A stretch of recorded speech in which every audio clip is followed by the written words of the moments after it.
Hello there, and welcome to this special boring history episode on the rather disturbing lives of the nighttime dwellers in ancient Rome. Let me know in the comments where in the world you're tuning in from and what time it is for you right now. Make yourself comfortable.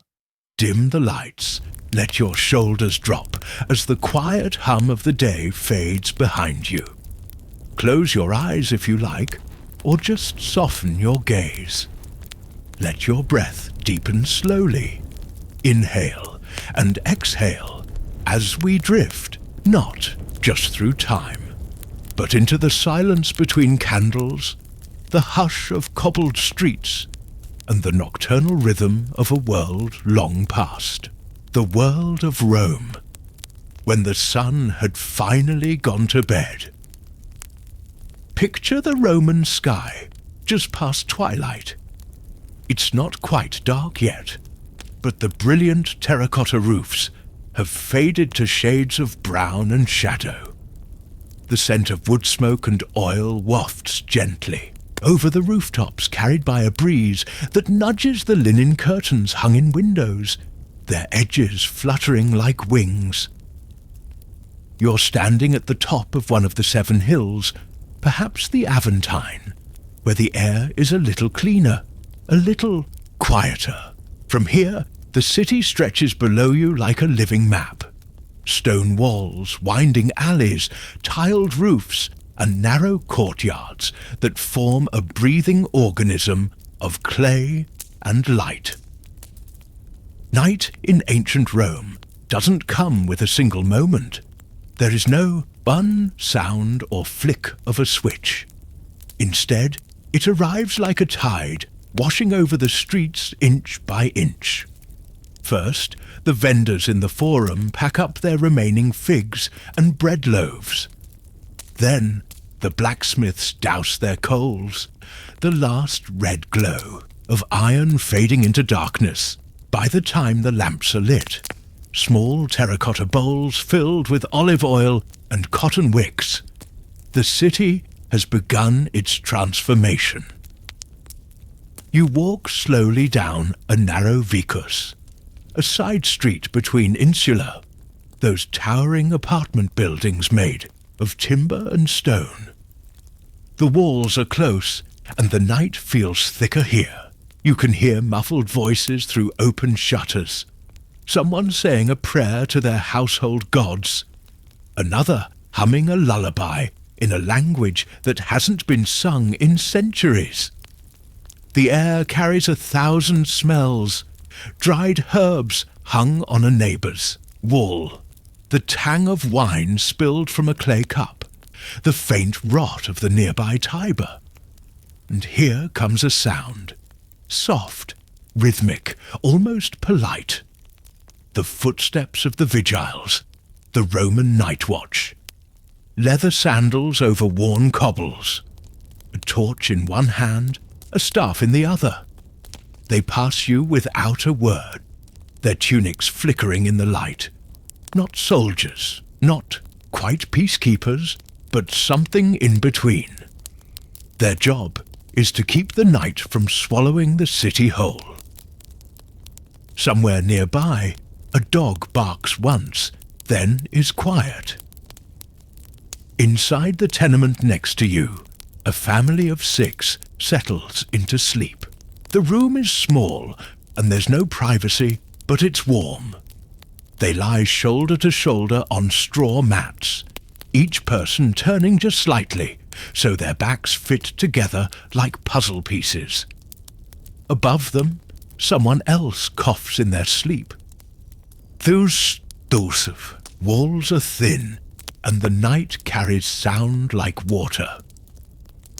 In wealthier homes, the domus of senators and grain merchants, the night is a quieter affair. A servant extinguishes the lamps one by one, leaving only the soft glow of a single candle in the atrium. The family has retired. The dining couches are empty, the silverware cleaned. A cat curls on a mosaic floor beneath the image of Neptune, Somewhere, water trickles gently into a marble basin, a calming whisper in the silence. You turn a corner and find yourself at a small tavern still open, barely. The last few patrons linger at wooden tables. A man leans against a pillar, muttering to himself about the price of barley. Another stares into the dregs of his wine. The innkeeper cleans a cup with a cloth that's seen better days. Behind the counter, there's a shelf with clay jars labelled in fading ink. Honey, vinegar, fish sauce. The warmth of the room presses out into the street like breath on a cold window.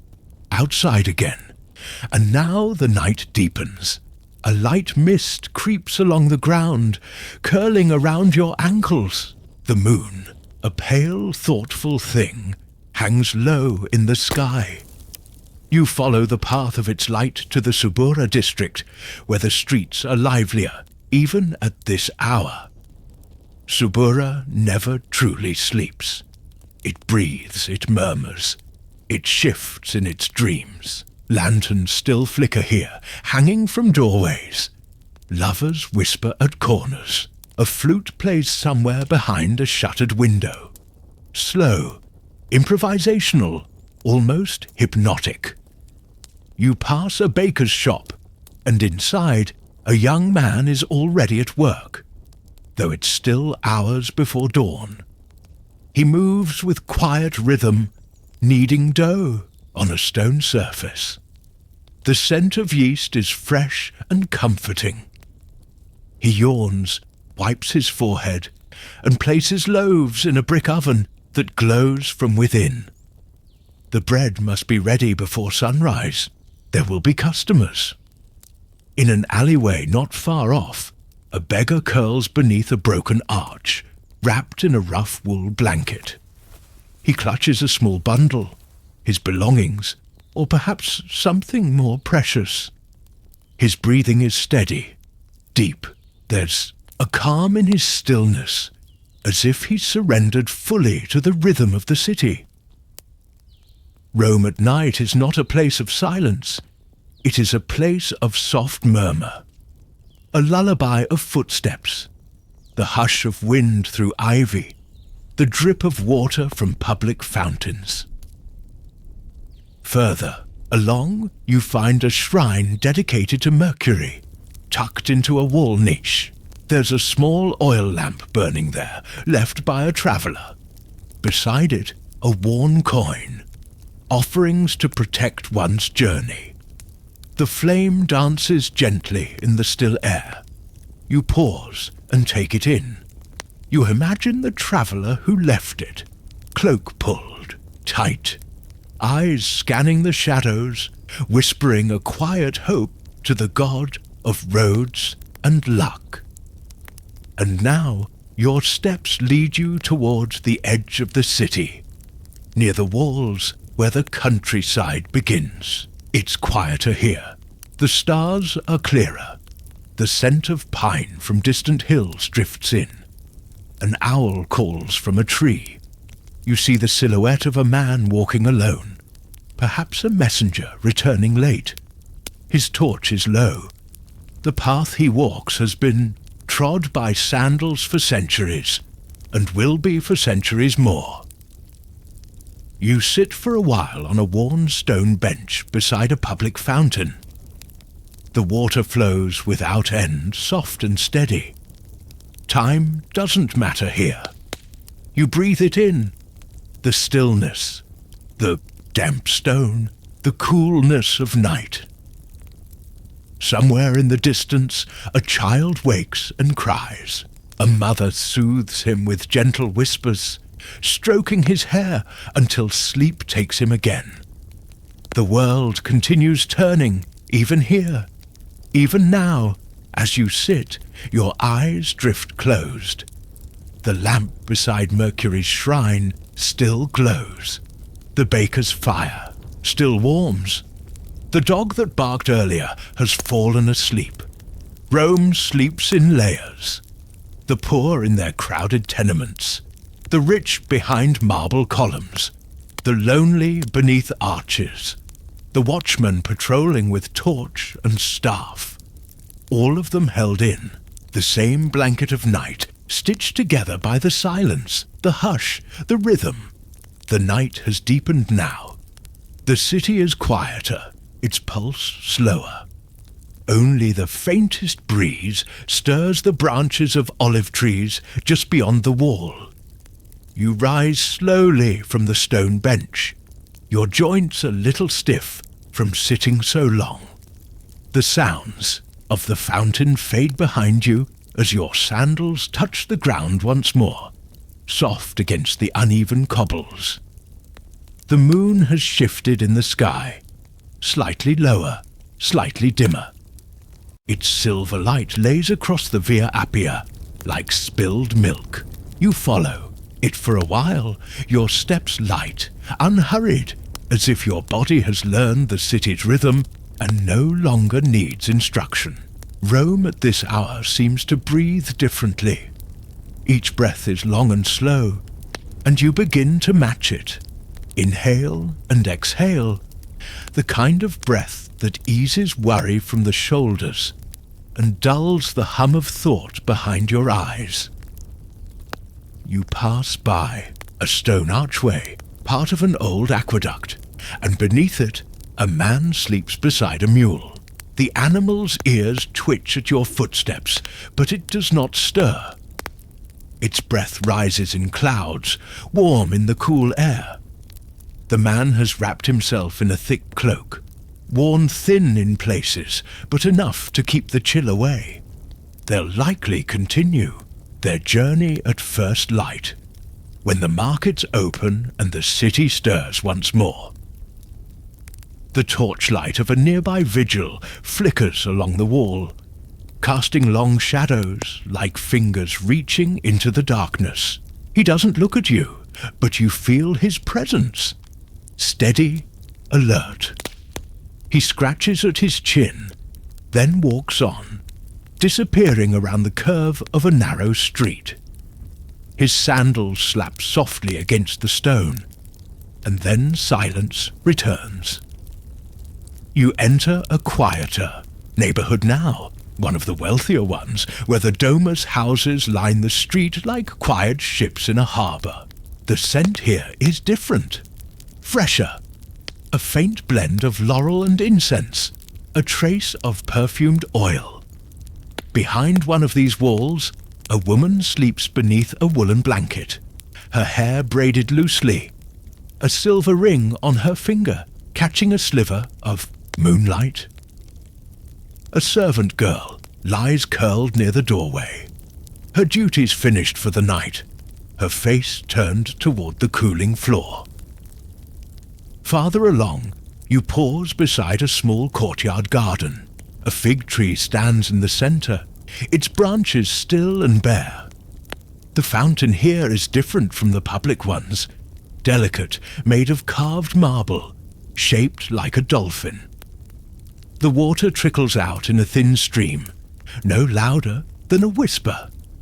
The sound is calming, like the last word of a lullaby. Ivy clings to the walls, unmoving in the windless night.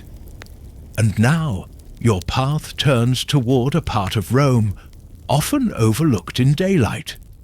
The narrow corridors between the Circus Maximus and the Aventine Hill. In the hours after sunset, these streets belong to the silent, to the ones who trade in messages, in whispers, in coin, passed hand to hand without a word. You hear the soft creak of a wooden cart, its wheels padded with cloth to dampen the sound. A man walks beside it, not looking at you, not expecting company. You step aside to let him pass. His eyes flicker up for only a second. You see his face, tired, weathered, but calm. The kind of calm that only comes to those who have walked the same route at the same hour for many years. Perhaps he delivers something important. Or perhaps nothing at all. In Rome, The difference is often just a matter of who you ask. As you continue walking, your foot brushes against a pile of dried leaves gathered in a doorway. The sound is soft, brittle. You pause. The doorway belongs to a bathhouse. Now closed, its stone facade dark, the bronze doors latched. In the day, it would echo with voices, laughter, the slap of wet feet, the hiss of steam. But tonight it sleeps too. Every stone holds a memory, waiting for morning to wake it. You drift further, drawn by instinct more than purpose.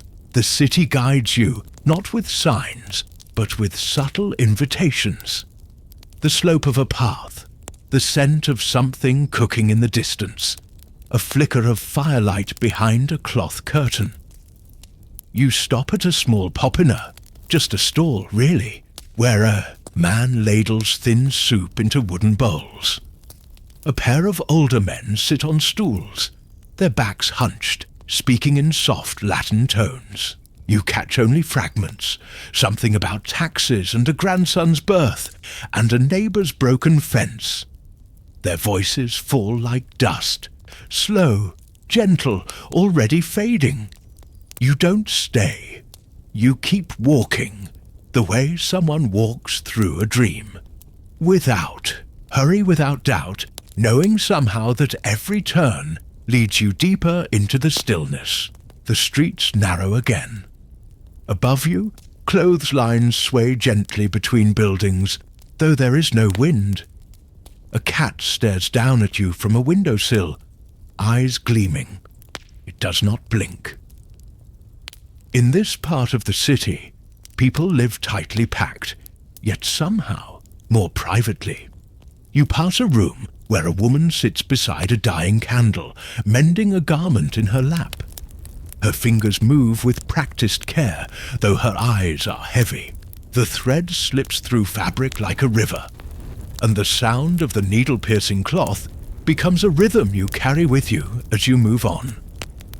The road widens again.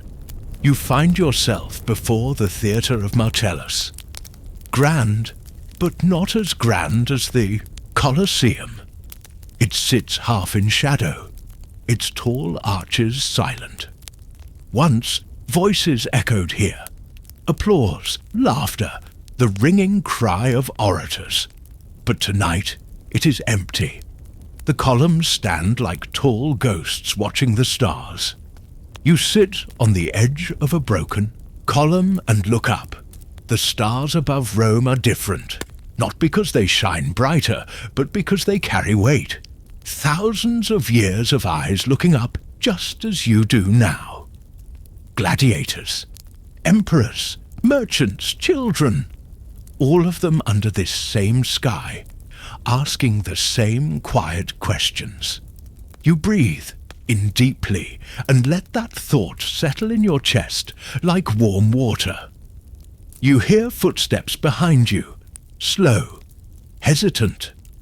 A pair of children, no more than 7 or 8, walk hand in hand, guided by an older woman in a frayed shawl. She hums to them softly, a tune without words, and they walk past without noticing you. One of the children yawns. The night accepts them gently, like the corner of a warm blanket drawn higher on a sleeping body. As you begin walking once more, a change begins. Barely noticeable at first, but it's there.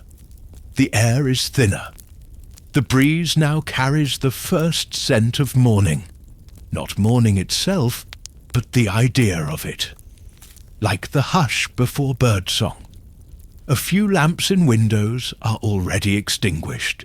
The baker's oven you passed earlier is glowing brighter now, and the smell of bread begins to bloom through the air like a slow smile. A rooster crows somewhere, faint and distant.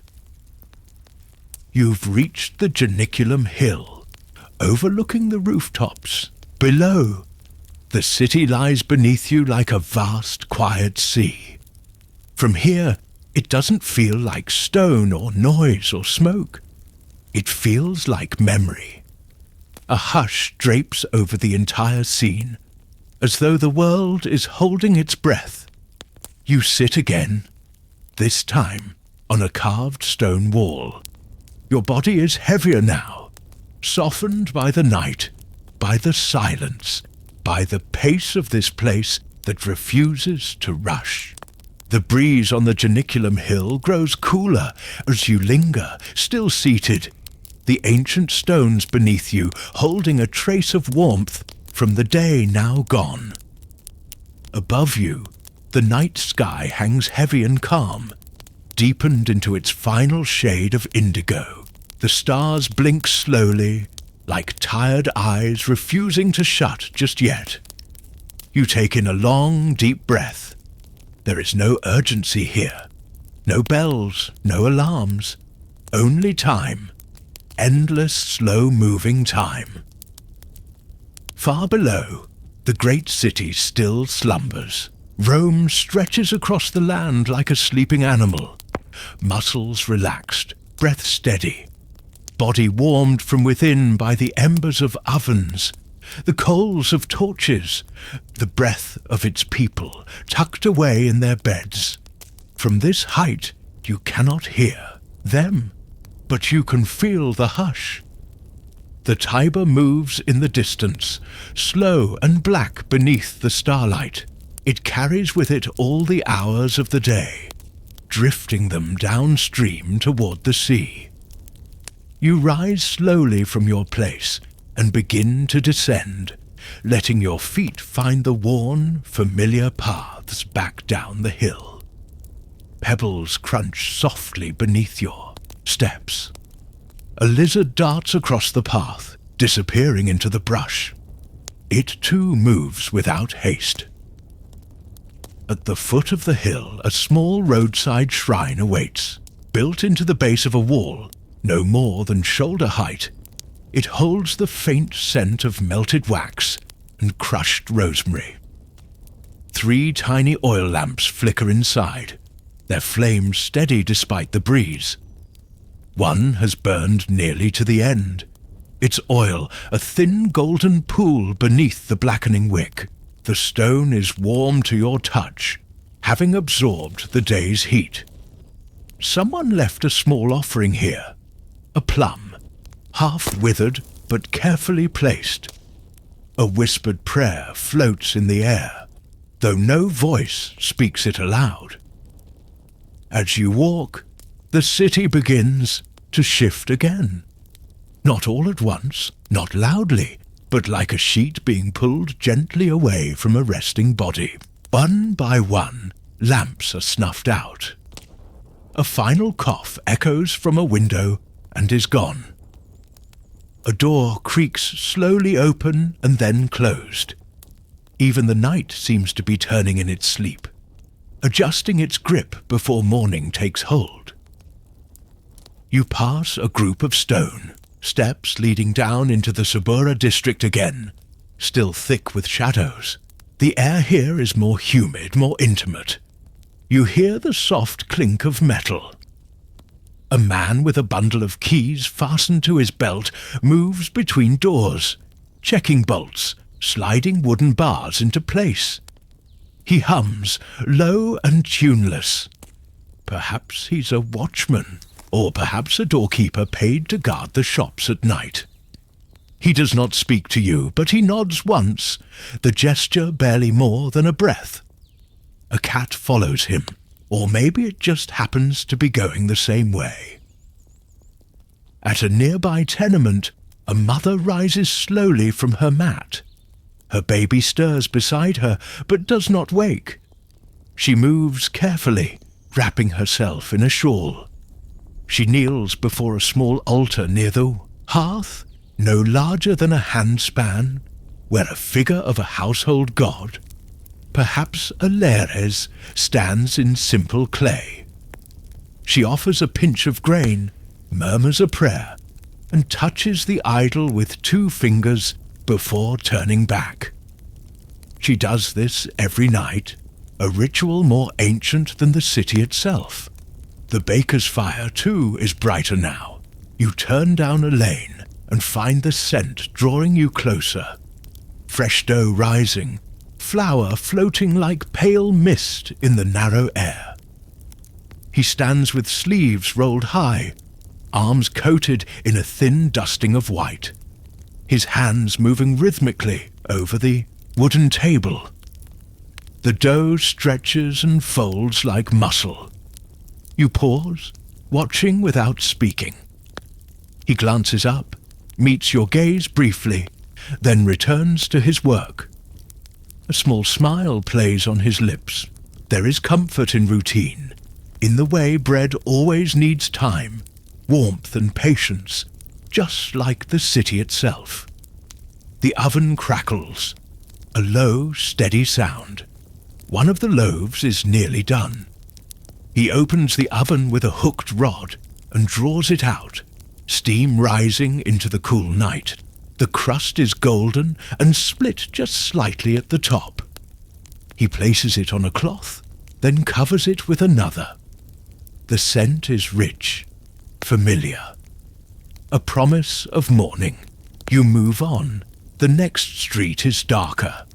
The torches have all been extinguished here, but the moon, still lingering high, lends enough light to see your path. You pass a public fountain where water pours from the mouth of a carved lion into a stone basin. The sound is peaceful. A woman kneels beside it, filling a jar. She moves slowly, deliberately, as if not to wake the world around her. Perhaps she needs the water for a child's morning porridge, or perhaps for washing before sunrise. Her sandals scuff softly against the wet stone as she rises. She walks away, and the fountain is quiet again. You notice now how the sounds have changed. There are fewer human voices, fewer footsteps. But the city has its own language. The hoot of an owl overhead, the distant rustle of leaves in a garden, the sharp click of a wooden sign swinging gently in the breeze. Somewhere, a rooster calls, again, closer this time. Another answers, and then the strangest sound of all, silence. The kind of silence that comes not from absence, but from fullness. The world is not empty. It is simply waiting. You find yourself now at the edge of the forum, empty, echoing, holy. The columns rise like great trees in a stone forest. Statues of men long dead cast soft, broken shadows across the marble floors. Caesar, Augustus, Trajan, their faces unreadable in the half-light. You walk carefully across the paving stones, polished smooth by centuries of sandals and chariot, wheels. No one speaks here, not even the wind. But the forum is not dead. It's simply asleep. Even marble has dreams. You stop beside a low wall and rest for a moment. Your body is growing heavier now. Your eyes lower just slightly. It is not quite dawn, but something in the air tells you it's coming. Across the way, an old man sweeps the front of a taberna with a wide straw broom. His strokes are slow, practiced. He wears a tunic faded to the color of old parchment. He does not hurry. He has done this every morning for years. The dust rises in small clouds and settles again, a ritual of waking. He does not look up as you pass. And then, finally, the first true hint of light. It is not a color, not a shape, just the gentlest lifting of the sky's weight. The dark begins to thin near the horizon. The stars, though still visible, seem to blink slower, fainter. The lamps that once gave comfort now seem unnecessary. One by one, they flicker out. A boy appears from a nearby alley and begins to collect them. He tucks them carefully into a cloth sack. He has a quiet task, and like everything else in this city, it is done with respect for the rhythm of time. You take one last walk along the aqueduct road. The arches loom high, great bones of the city's body. Water flows overhead, unseen but steady. Birds begin to stir in the distant trees. One chirp, then another, then many. Rome is waking, but you are not in a hurry. You find another bench, another step, another place to pause. You sit, your breathing soft. The sky lightens further, now a gentle blue. A few clouds drift overhead, like sheets being drawn back. The smell of bread is stronger now. The footsteps are louder. The hum of voices, faint but rising. You close your eyes. Let it all wash over you. Let the city rise while you rest. The light is here, but it is still gentle. The sky above Rome has begun to pale, brushing softly into the first shades of dawn. A breathless blue, tinged with a faint blush of rose. And yet, the city holds on to the final notes of night as if, reluctant to let go. You remain seated for now, your body calm, still held in the embrace of Rome's quieter hours. Around you, the great skeleton of the city stretches but does not yet rise. There is a magic to this in-between moment, when the darkness has not yet vanished, but the light has begun its slow, deliberate return. In the distance, the Capitol's silhouette becomes clearer, its stone edges less shadow, more form. You watch as the rooftops below begin to take on shape and color again. Terracotta tiles that just an hour ago lay hidden in soft shadow now reflect the pale blush of morning, like old pottery rediscovering its hue. You hear a broom once more, a long, slow sweep near one of the temples at the edge of the forum. A priest, perhaps, or just a caretaker, tending the steps that rise up to sacred ground. He works in silence, no words, no greetings, only the rhythm of straw across stone. It is a kind of prayer in motion. The gods don't require noise, only care, only presence. Nearby, a flock of birds lifts into the air from the ledge of a crumbling wall. Their wings whispering like leaves in a breeze, they scatter into the paleening sky, arcs of motion etched in silence. For a moment, the space they leave behind feels larger, as if the city has just exhaled. You walk again, but slowly. Your legs feel heavier now, lulled by the softness of the morning. The stone beneath your feet is cooler. The chill of night still lingers in the shaded corners of the street, but it is giving way. You pass a street vendor who has just opened his shutters. He yawns deeply, pulling out a worn table and stacking his first few baskets of olives. He says nothing to you. No need. His day has begun, and yours, if you are ready, may begin too. But still you drift. Still you follow the hush. You walk alongside a line of amphorae, tall clay jars stacked neatly against the outer wall of a storage shop. Some are sealed with wax. Others lie open, faintly perfumed with the sour scent of old wine or oil. One has tipped over slightly, its rim chipped, but no one seems bothered.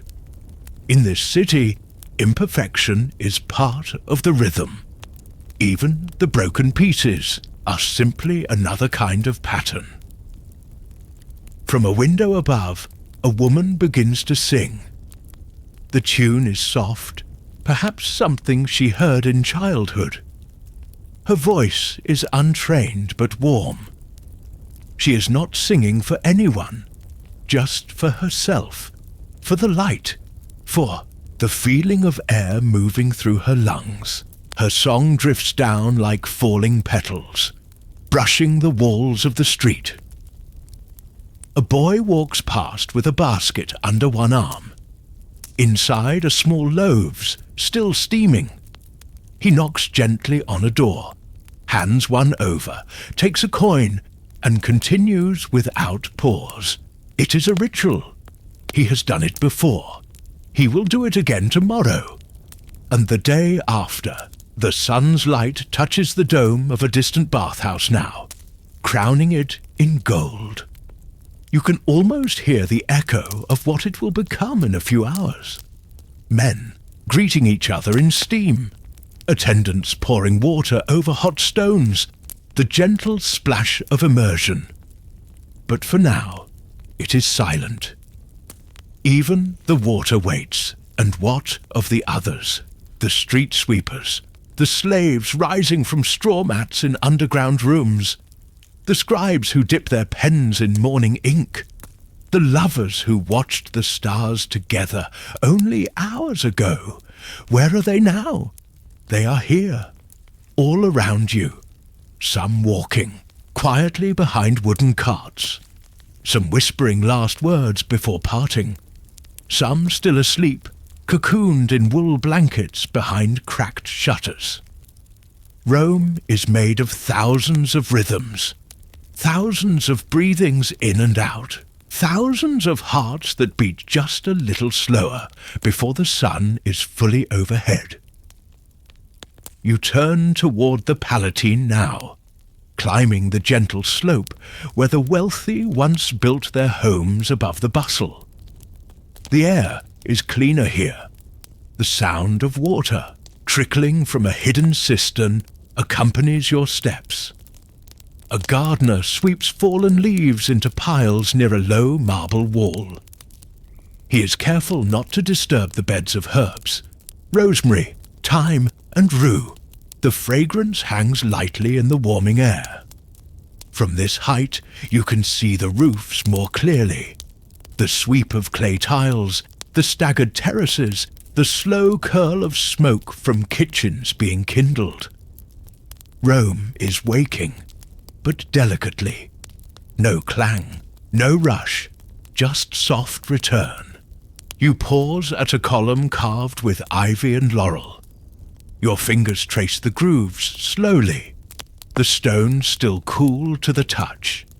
It's been touched by others, many others, children playing, lovers passing, old men stopping to catch their breath. Their lives linger here. The column says nothing, but it remembers. You walk along a path lined with cypress trees, their shadows long and slender in the still low sun. A dog trots past you, no master in sight, pausing briefly to sniff the base of a statue, then continuing, its nails clicking lightly on the stone. As you round a curve, you come upon a woman sitting quietly on the edge of a fountain. She's holding a small bowl filled with figs. Her eyes are distant, thoughtful. She picks one, slowly peels it, and takes a bite. The juice runs over her fingers, but she doesn't wipe it away. She sits without hurry, as if she too is waiting for the light to fully arrive. You nod as you pass. She nods back. And then, just as gently as everything else, the sun begins to pour over the city's bones. It slides over temple rooftops, kisses the arches of the aqueducts, warms the high domes of bathhouses, and melts into the alleys below. Shadows soften, stone glows. The gold of the city returns. The birds are singing now, not just calling. A fuller song. The first cart rumbles over the bridge near the Tiber. A child laughs somewhere, sharp and clear. A rooster crows again, louder, as if triumphant. But even now, in all this quiet celebration, you remain within the folds of calm. You are not in the way. You are part of it, a witness. A slow breath drawn in the middle of the city's long exhale. The sun is awake now, but you remain in the in-between. Not quite part of the bustle, not yet pulled into the full gravity of the day. There is still space here, still stillness. You move quietly along a shaded street, the walls on either side, warmed only at their tops where the sunlight spills like honey over their ridges. Below, where your feet touch the stone, the night still lingers in pools of cool shadow. Behind you, the songs of birds continue, not urgent, not loud, just present. And above, soft clouds drift over the waking rooftops, slow, unbothered, their underbellies tinged with pale orange. You walk as if you're walking through a memory, slow and without weight, every step like the turning of a page in a story that is being told without words. Around you, Rome is rousing, softly, steadily. From behind closed shutters, you hear the sounds of the city assembling itself again. A wooden spoon stirring in a clay bowl. A woman's voice calling a child's name gently. The thump of a sandal dropped to the floor. The creak of a stair. These are not loud sounds. They don't break the morning. They unfold into it. You drift toward the edge of the marketplace now. Not yet crowded, not yet filled with shouting or the rustle of coin purses.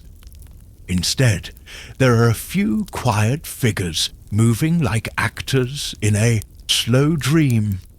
One man arranging heads of lettuce in a line, their leaves still dew-wet. Another spreads a cloth across a table, his fingers smoothing each wrinkle carefully. Beside him, a woman gently stacks amphorae. Oil, wine, vinegar, there, necks capped with bits of linen tied in place with twine.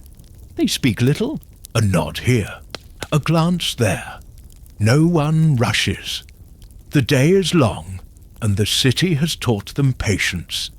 You wander between the stalls, unseen, unnoticed, like a ghost, or a breeze, or simply part of the morning's rhythm.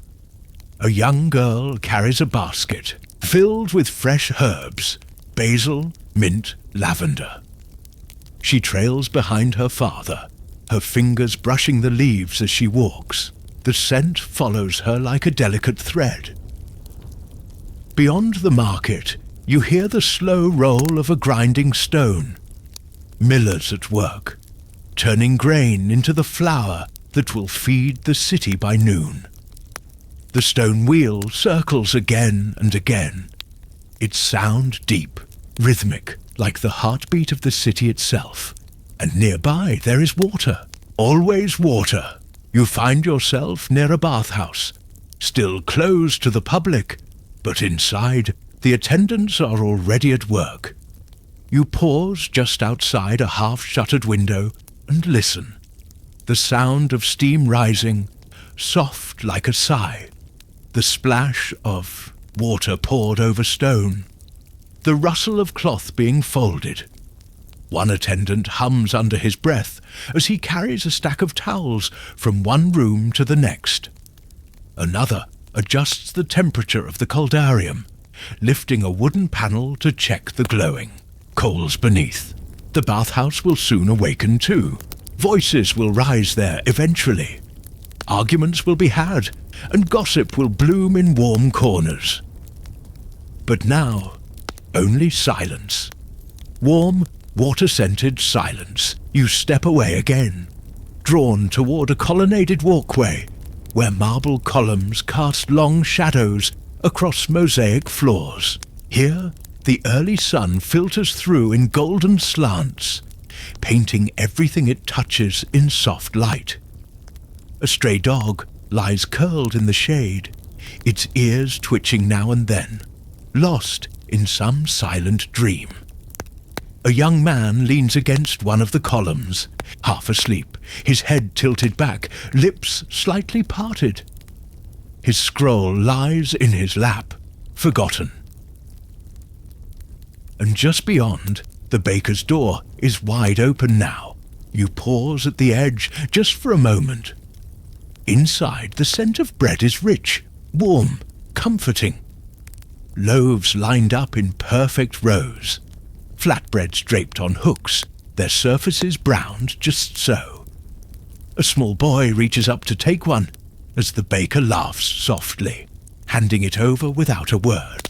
The boy runs out into the street, barefoot, the bread held tight to his chest like treasure. You continue walking through a quiet archway, past a pair of soldiers eating figs in silence.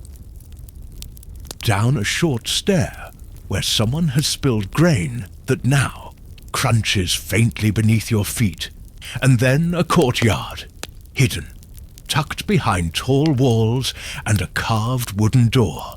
Inside, the space is sacred to no god in particular, but sacred all the same. Vines crawl along the brick, heavy with early grapes. A fountain gurgles from the mouth of a dolphin carved into stone. There's a fig tree here too, its trunk twisted, its roots deep. A bench sits beneath it, and beside the bench, a clay jar filled with cool water.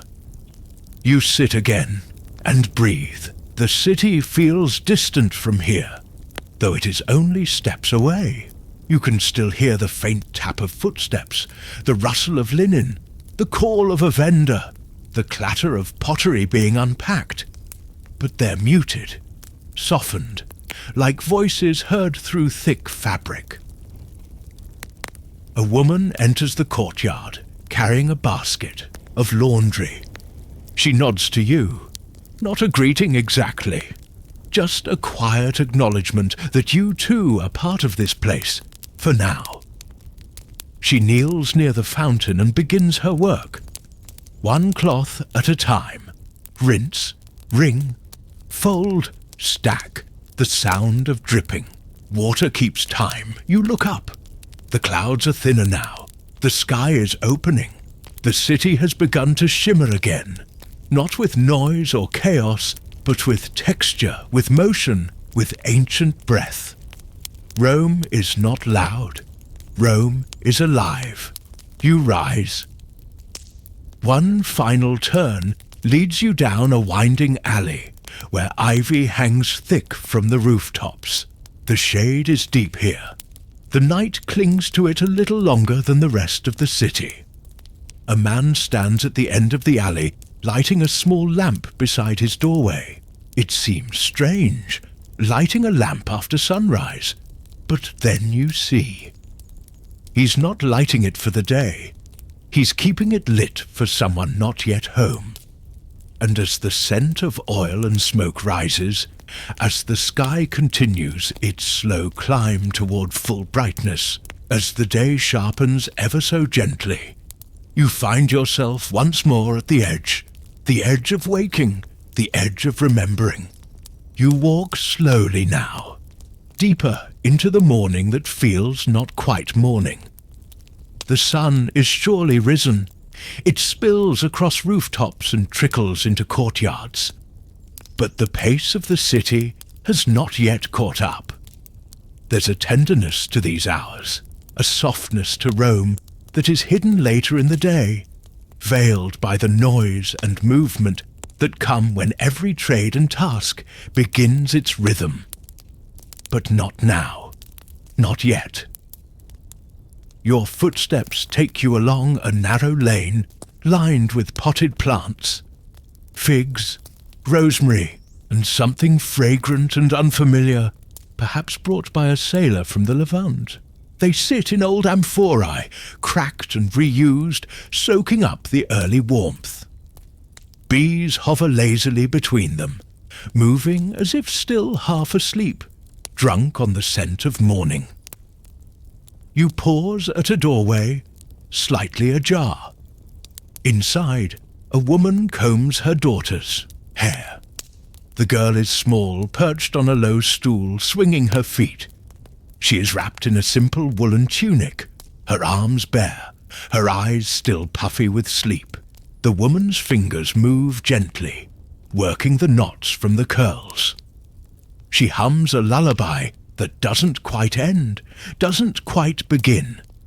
It simply exists, floating in the small kitchen, mingling with the faint scent of warm barley and honey. They do not see you. You step onward, following the sound of cartwheels. A merchant rolls past slowly, his donkey steady and patient.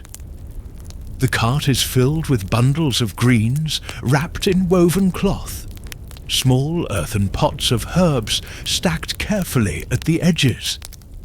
He whistles under his breath, not to fill the silence, but because it belongs here, like birdsong, like wind in olive branches. The shadows on the walls are shorter now, the sun climbs higher, and still somehow the city resists the full weight of day. It stretches, yes, it yawns, but it does not rush. You pass a fountain, not grand, not carved, just a simple stone basin beside a shop, its lip worn smooth by time and the hands of those who came before. A woman dips a jug into it, lifting it with practiced grace. Beside her, a boy carries a loaf wrapped in cloth, still warm. He bites into the edge, smiling, and his mother says nothing. She lets him enjoy it. Further along, the temple of Vesta rises into view. You walk slowly, your sandals scuffing faintly against the stones. The sacred flame within, tended night and day by the Vestal virgins, still burns. It is said never to go out. And yet, it flickers now in a soft breeze, dancing like any ordinary flame. You pause outside the temple's circular walls. The marble is dappled with sunlight and shadow.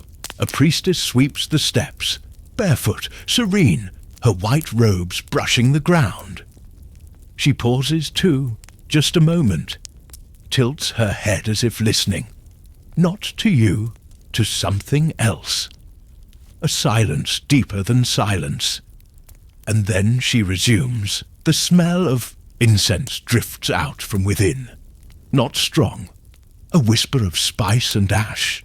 You breathe it in, and the scent seems to slow the world even more, like thick velvet falling over your shoulders. Not far from the temple, two boys play a quiet game with pebbles in the dust. Their voices rise and fall gently. No arguments, no urgency, just play. They arrange the stones in a circle, then scatter them again. One draws a figure in the dirt with his finger. A horse, maybe. Or a map. Or a dream. He erases it before anyone else can see. You step around them, careful not to disturb the dust. Down a shaded corridor, between two tall insular buildings, laundry hangs from ropes stretched across the sky. Tunics sway gently in the breeze. Drops of water fall from a sleeve and patter onto the stone below. You look up. A woman leans from a high window, shaking out a sheet. She pauses as if sensing something, but she doesn't look down, just folds the cloth and vanishes back inside. You pass a wall covered in faded graffiti, old slogans, bits of poetry, crude drawings now softened by weather and time. Marcus owes me 2 denarii, one says. Another is a name half erased. Another, she sings like the birds. It makes you smile. Rome speaks even in its scrawls. Now, the street opens wider. A colonnade frames your view, and ahead, the great forum begins to pulse with life, but softly, like a heartbeat just waking from slumber. A few senators pass by, their togas wrapped with care, white against the stone. They speak in low voices, not yet burdened with the weight of decisions. Their sandals click evenly, measured, each step practiced, each glance calculated. But there is a stillness in them too, an awareness of the hour, of the hush that still clings to the morning. You take a side path, where a musician tunes his cithara beneath an archway. He plucks one note, then another. Not a song yet, just sounds feeling their way into the light. His fingers are slow, deliberate. The music is not for an audience, not yet. It is for the city itself, to coax it awake, one chord at a time. You rest beside him, leaning against the cool wall. The marble holds the chill of night deep within. You feel it in your spine. A reminder, the dark still lives beneath the bright. As he plays, an old woman sweeps the steps across the way. Her broom is homemade, stiff twigs bound with string. The dust she moves is old, ancient maybe. She does not hurry. She stops once to stretch her back, then continues, her broom whispering in rhythm with the music. Nearby, a pair of lovers speak quietly beneath a fig tree, their hands brushed together, then apart. They smile without showing teeth. Words pass between them, soft and shaped like breath. No promises, just this moment. And beyond them, a dog chases its shadow and loses interest just as quickly. You stand, again, and continue walking, not toward anything, but through everything. Through a Rome still waking, through hours that stretch like linen over a frame. At the edge of a garden, you find an open gate. You step through. Inside, the earth is warm. Beneath your feet, bees murmur among low flowers. A gardener, kneeling in the soil, looks up and nods. He doesn't speak, but his hands move with knowledge, pressing, shaping, lifting weeds, encouraging growth. He does not seem to notice time, and maybe you don't either. You sit beneath a low olive tree. Its branches are thin, dancing slowly in the warm breeze. The sun filters through in gold fragments, catching on the curve of a snail shell, the shimmer of a spider's thread stretched from leaf to leaf. A pot nearby steams gently. Someone has left it there. Perhaps water for tea, perhaps a meal half prepared. No one returns to claim it, but its scent, soft, garlicky, mixed with thyme, settles into the air like part of the garden's breath. You close your eyes and breathe. Rome is alive, but not loud. Awake, but not fast. In this hour, before the day fully unfolds, it is gentle. It holds you. The sun has risen higher now, but it does not rush. Even the light here seems to understand that in Rome, time is not chased, it is invited. It stretches itself out over stone rooftops and warms the pale, worn columns with the tenderness of an old friend returning home. The city moves, yes, but still in murmurs. There is no thunder, only breath, only presence. You remain beneath the olive tree for a while longer. Its leaves shimmer faintly in the morning light, their undersides catching, silver where the sun touches them. A cicada chirps lazily nearby, just one, unsure if the hour is quite ready for song. You listen as the sounds begin to stack, one by one. Quiet footsteps on a distant stair, the sweep of a woman's dress as she turns a corner, the click of a clay cup against a stone windowsill. And then you rise. Your legs carry you through the narrow garden gate once more, out into a street lined with ochre walls and faded murals. The images, mythical creatures, painted vines, floating gods, have lost their sharpness over the years, but not their meaning. They whisper to you in the hush of late morning, "We were once worshipped here. We were once remembered." You step over a shallow gutter where water from a nearby fountain trickles steadily, carrying bits of crushed petals and dust toward the Tiber. You follow the sound of that slow water, letting it guide you. Past the corners where fruit vendors hum and stack their wares. Past a man sharpening a blade with calm precision, his grindstone purring beneath his hand. Past a set of doors cracked just enough to reveal a classroom within. Children murmuring Latin phrases under their breath. A tutor's low voice rising and falling like waves against the dock of your hearing. This city is fuller now, but not louder, just more present. You pass a building whose walls are lined with niches, small votive spaces for the spirits of the household. Each one holds a different offering: a coin, a flower, a folded piece of parchment.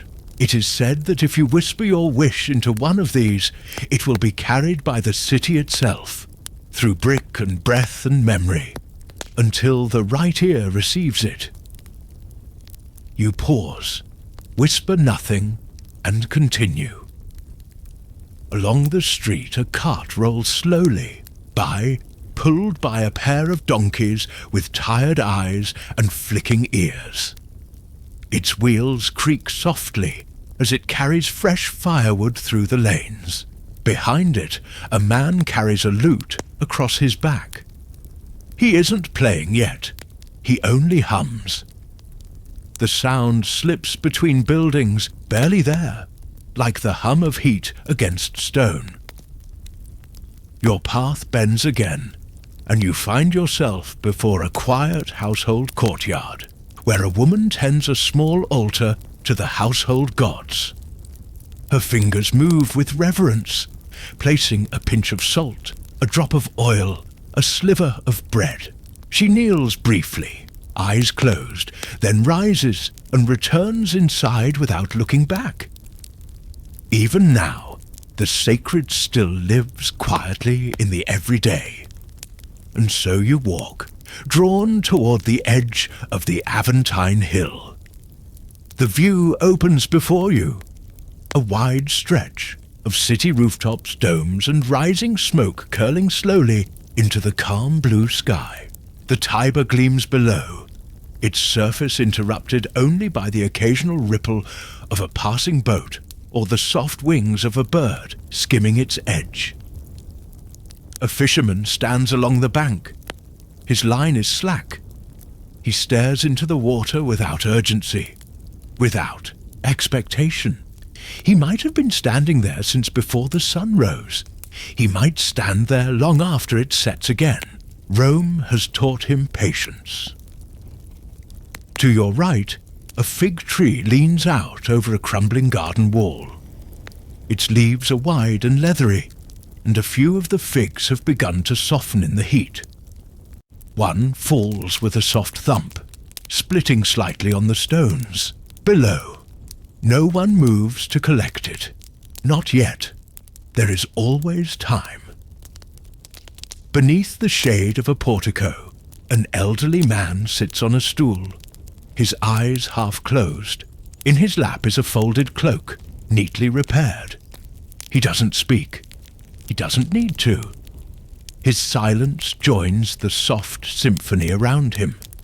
The hush of sandals brushing across the stone, the soft patter of laundry being wrung out over a basin, the echo of footsteps through a hollowed alleyway. You take another turn, drawn now to a part of the city where arches span the streets like the spines of ancient beasts. Under one, you find a woman lighting a single oil lamp in a niche beside her doorway. Though the sun is strong now, she lights it anyway. For luck, for memory, for her mother, perhaps. The flame flickers gently in the daylight, steady and stubborn. A reminder, even in brightness, we keep our tiny lights. You pass a line of amphorae, stacked neatly beside a shop. A bakery once again. The scent reaches you before the doorway appears. Sweetened loaves with raisins and crushed nuts, still warm.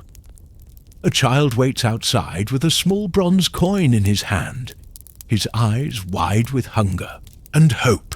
The baker emerges with a nod and passes him a half-loaf.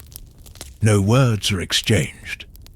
The child disappears into the sunlit alley, and the baker turns back to knead his dough. There is nothing dramatic in the gesture, but it is everything. At a shaded corner near the city's edge, you find a wide wall, perhaps once part of an old warehouse. Its surface is rough, worn by generations. Someone has placed a bundle of rosemary at its base, tied with simple string. Maybe a tribute, maybe an apology. You sit on the edge of the step nearby and rest again. A breeze moves through, carrying with it the scent of lavender and dust, of worn stone and still water. You hear the rustling of a palm frond above, the hum of a bee finding its morning rhythm. And here you wait, not for anything, just because the city allows it.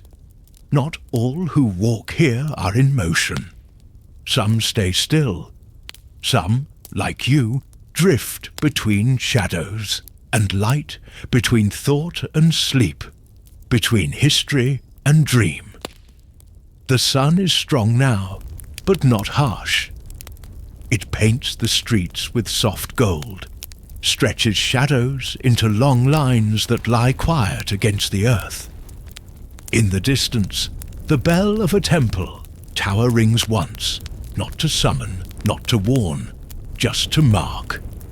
Another moment passing in a city made entirely of moments. The day now stands full, yet somehow the hush remains. The kind of hush that doesn't disappear with sunlight, but deepens beneath it. In Rome, not every hour is meant for labor. Not every moment demands to be filled. Some are designed simply to stretch, like a cat in a warm patch of stone. You find yourself gliding through one of those moments now, as the sun arches high above, and the shadows grow crisp and still. You are back in the heart of the city, where marble columns stand like sentinels, their fluted edges catching the bright light and casting long, thin slivers across the plaza stones. A pigeon coos lazily from atop a cornice. It flutters down to drink from a basin that has collected dew, wings rustling like parchment. Rome does not sleep at midday. Not exactly, but it does slow. Even the carts roll softer now, their wooden wheels muted beneath damp cloth or straw. You notice fewer footsteps, more seated figures, more heads tilted back against shaded walls, more time taken not to arrive, but simply to remain. You pass a tailor's stall, its awning pulled low to block the sun. Inside, an old man sits cross-legged, sorting spools of dyed thread. Deep blue, rich ochre, faded crimson, each colour placed with care in a wooden drawer whose corners are rubbed soft with use. A customer naps in the corner, a tunic half-stitched in his lap. The tailor doesn't wake him. He simply continues his work, humming something soft and tuneless. And just beyond, in the shadow of a quiet basilica, two boys chase one another around a dry fountain. Their laughter is hushed, not out of fear, but instinct. Even youth knows to speak softly in this hour. A breeze lifts a curl of dust behind them, and they disappear into it, their sandals slapping gently against the worn stones. You turn onto a smaller path now, one of those narrow lanes that twist behind the grand avenues where ivy drapes from rooftops and the buildings lean in close, like neighbours whispering secrets. There's laundry strung high above, tunics and sheets swaying just slightly in the breeze. The shadows here are thicker. The sun filters in only in flickers, like candlelight through shutters. A door creaks open, and a man steps out holding a shallow bowl. He tips it slowly toward the gutter, and water splashes down, catching the light before vanishing between the stones. He yawns, stretches, then slips back inside. A moment later, the sound of a flute begins, quiet, unpolished, a melody that seems to wander as much as you do. Farther down, you pass a wall carved with names. Visitors, merchants, children, lovers, each leaving behind some small mark in the plaster. Some are new, fresh, clean lines. Others are ghosted, barely legible, worn down by time and weather. One says, "Lucilla was here." Another simply, "Waiting." You touch the wall gently. It feels cool beneath your fingers. You take a seat beneath a fig tree, in a small square, where no one seems to notice time. A woman with a basket of apricots peels one with a small knife, her movements slow, rhythmic. She offers you one with a glance, and you accept. The fruit is warm from the sun, its skin soft. The sweetness lingers as you chew, and you close your eyes without meaning to. Around you, Rome breathes, the sigh of someone brushing dust from a threshold, the distant roll of thunder over the hills. A priest's chant carried on the wind from a nearby shrine, the lazy buzz of a bee lost in a bloom of lavender. You rise again, wandering without thought toward the Tiber. The river is quiet this time of day. It flows not with speed, but with memory. Beneath its surface, centuries drift. You walk alongside it now, past moored boats whose ropes creak softly with each movement of water. A fisherman leans against a stone bollard, asleep beneath his wide-brimmed hat. His line has gone slack, but he does not stir. His dreams may be more fruitful than any catch. A young woman walks past carrying a jug balanced against her hip. She is barefoot, her feet darkened by the dust of the path, her stride steady and sure. She does not glance at you, but her presence lingers even after she disappears around the bend, like the trailing scent of lemon balm in her wake. The heat of the day thickens gently now, like wool draped over the shoulders. Not harsh, just weighty, the kind that asks you to pause, to breathe slower, to listen more deeply.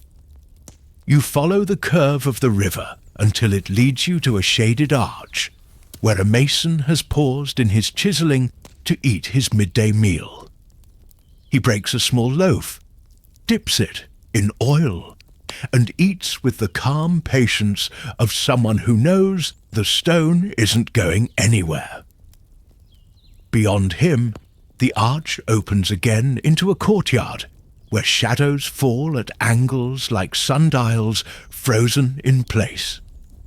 Here, an old woman sweeps fallen leaves into a corner. The leaves are dry and brittle, making a sound like paper as they scrape across the stone.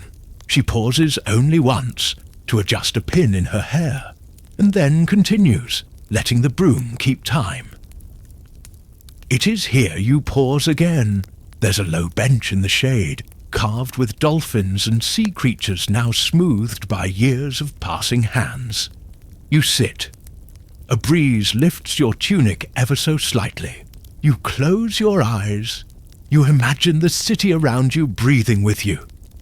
The market tents shifting gently in the wind. The water carriers moving with slow, practiced grace.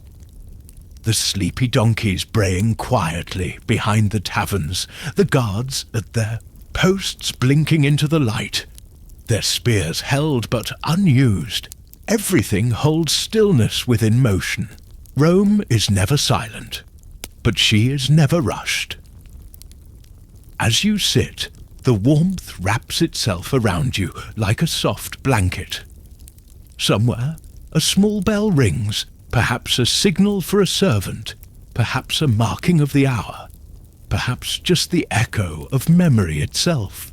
It chimes once, then once again, then nothing.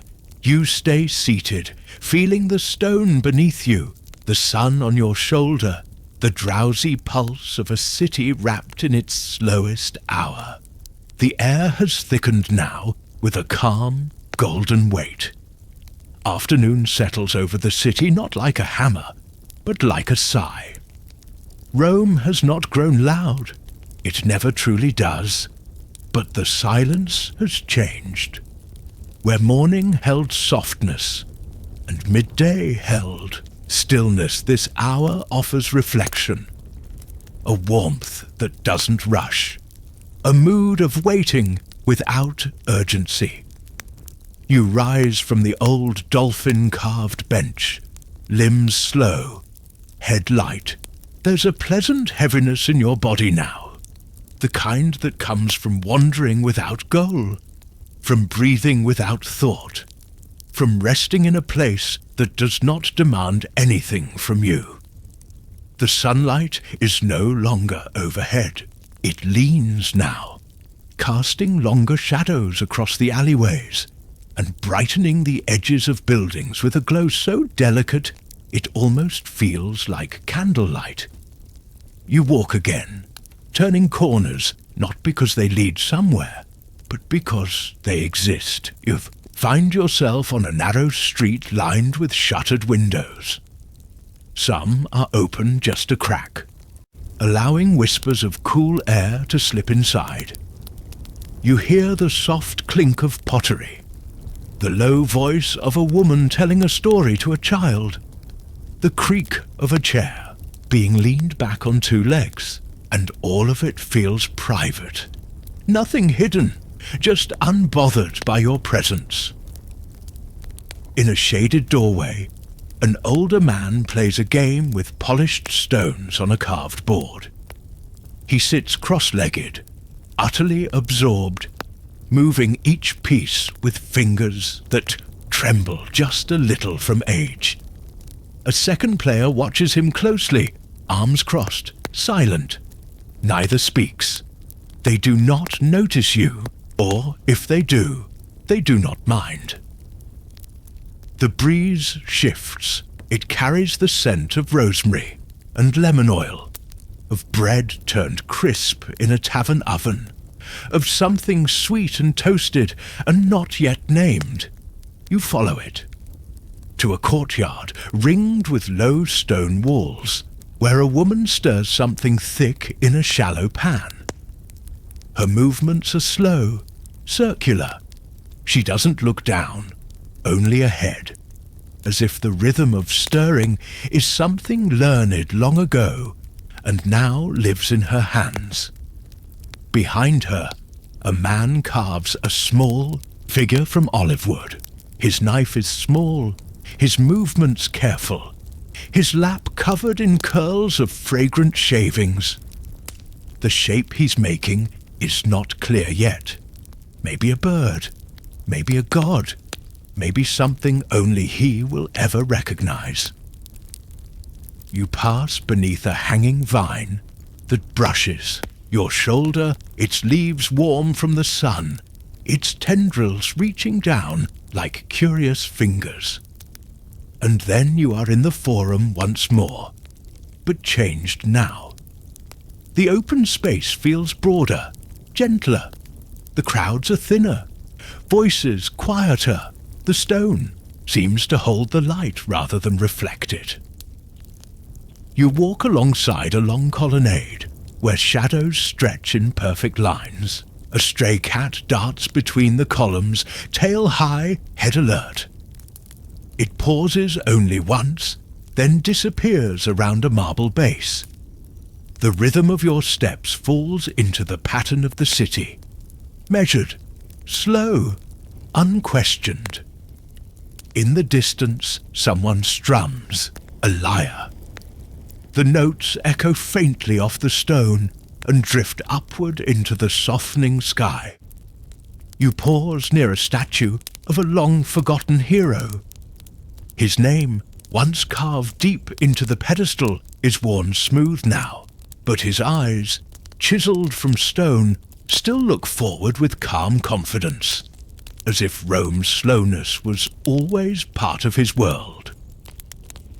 A vendor nearby yawns and begins to fold his cloth. He ties his wares with string and stacks them into a basket. He doesn't hurry.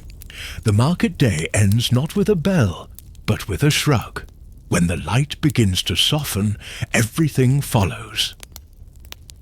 You step beyond the forum now, toward the edge of the Palatine Hill again, drawn to that higher place where the city breathes broader.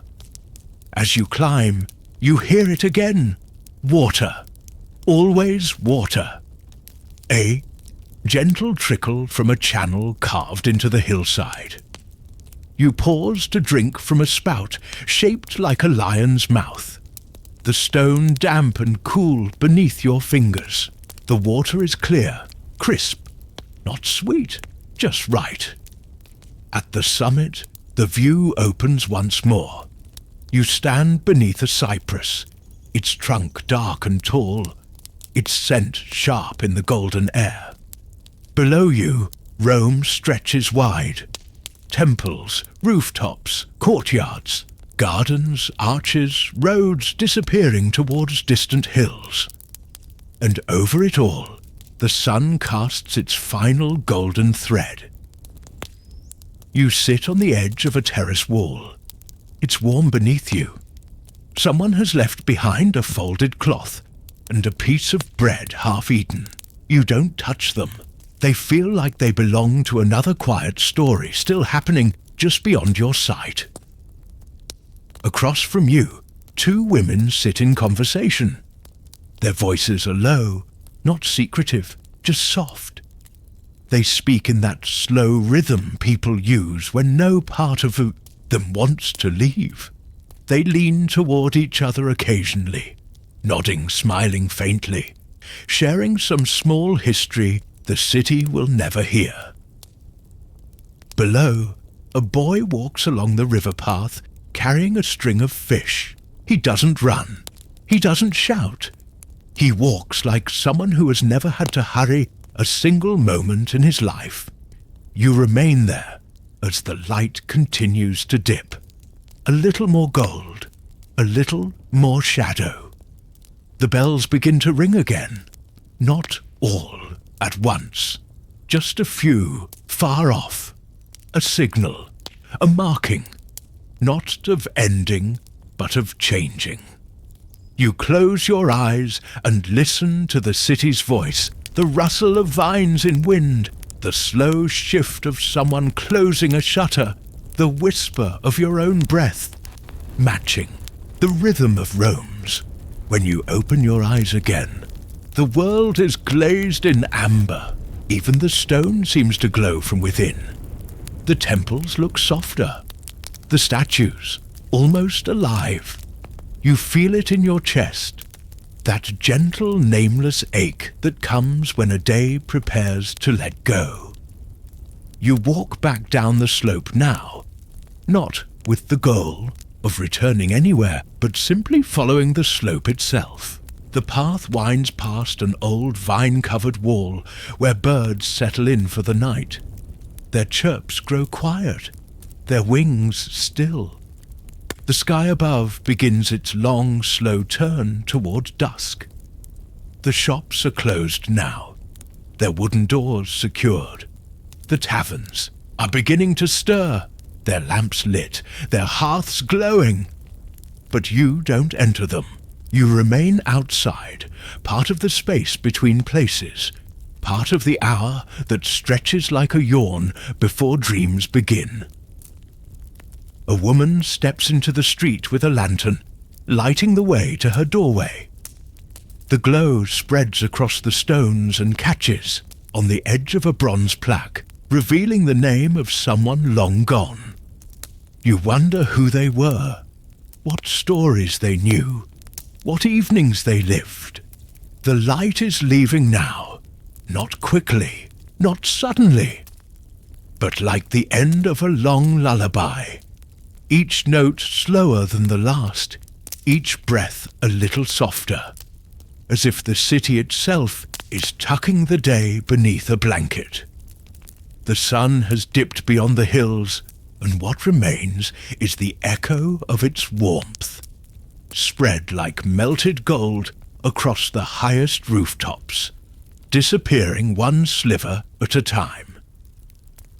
You are walking again, though it hardly feels like walking. It feels more like drifting. The city around you's changing subtly, gently. Daytime colors are beginning to dull, not in sadness, but in surrender. Rome does not resist night. She welcomes it. She has known too many to fear them. Shadows stretch long now, reaching across the stones in thin, sleepy arms. The columns are long. The streets stand taller somehow in twilight, their outlines softened by the first flicker of oil lamps lit behind shuttered windows. You catch glimpses of them, one by one, tiny flames rising from clay bowls and bronze holders, each one a reply to the dark. The scent of evening is different. Less dust, more damp stone, less sun-warmed linen, more smoke and myrtle. You pass a house where incense curls from a brazier, winding into the air like a slow, spiraling thought. Someone is praying inside, not loudly, just moving lips in silence. A small private act in the blue hour. The taverns are glowing now. Lamps hang. Outside them, each flame trembling in its glass.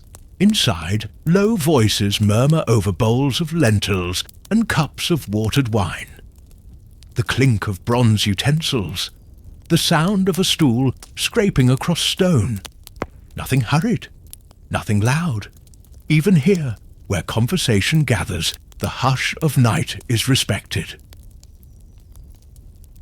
You pass an alley where two men exchange greetings. One returning from a day in the forum, the other preparing to take the night watch. They speak of nothing important, just the weather, the bread that was too dry, a neighbour's new dog. But their voices are like stones dropped in a still pool, slow, circular, fading.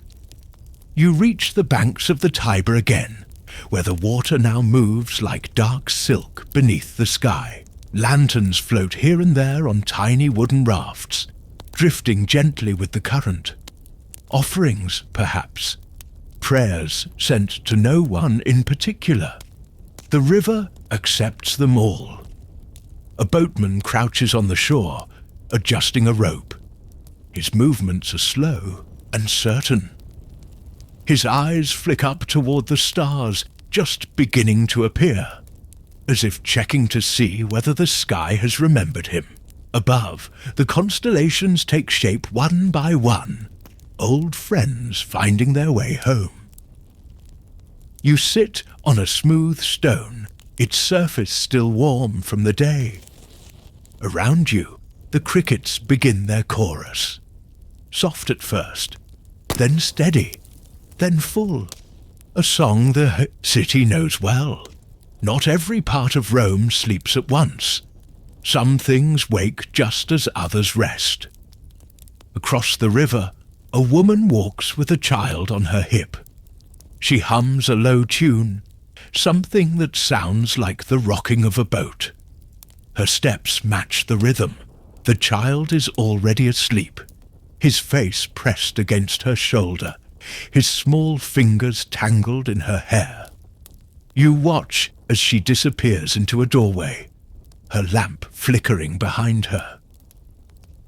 The night deepens, the sky turns darker, the stars brighter. Now, Rome reveals one of her quietest faces. In a small courtyard, an old couple sits side by side, not speaking. A cat rests between them, curled like a comma. The woman adjusts her shawl. The man stares ahead. It is not loneliness between them. It is peace, the kind that comes from knowing nothing must be said. You walk past them with careful steps, unwilling to disturb that stillness. Nearby, a bathhouse closes its doors. The last patron steps into the night, hair still damp, face glowing from steam.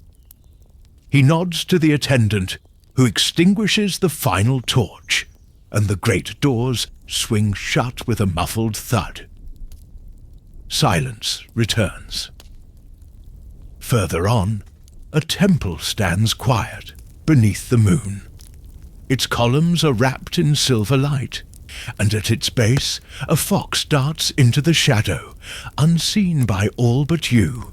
You stop to rest beside the steps, letting your back find the cool marble.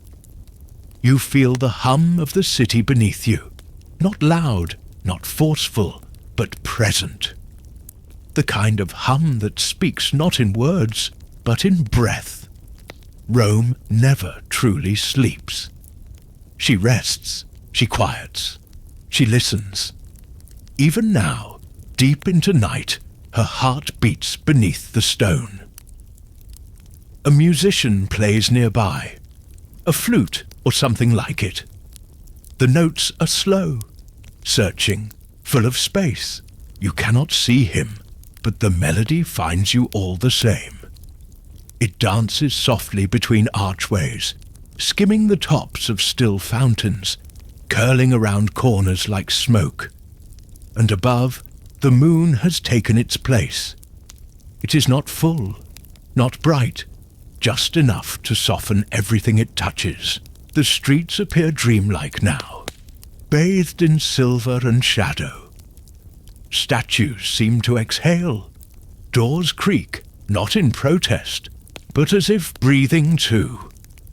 The city and the night are in agreement. Nothing must be hurried. Nothing must be loud. You walk once, more, slowly, through a neighborhood where all is dim and calm. Through archways and along quiet lanes, past taverns gone dark, past bakeries preparing for tomorrow, past houses where only one candle glows behind a curtain. You think of all those who sleep now, the children curled beneath woven blankets, the guards standing watch in quiet courtyards, the women arranging herbs to dry in the kitchen, the old man writing poetry by lamplight, the beggar with his head resting on his folded arms. They do not dream the same dreams, but they share the same night. You come to rest once more in a garden, perhaps the same one from before, perhaps not.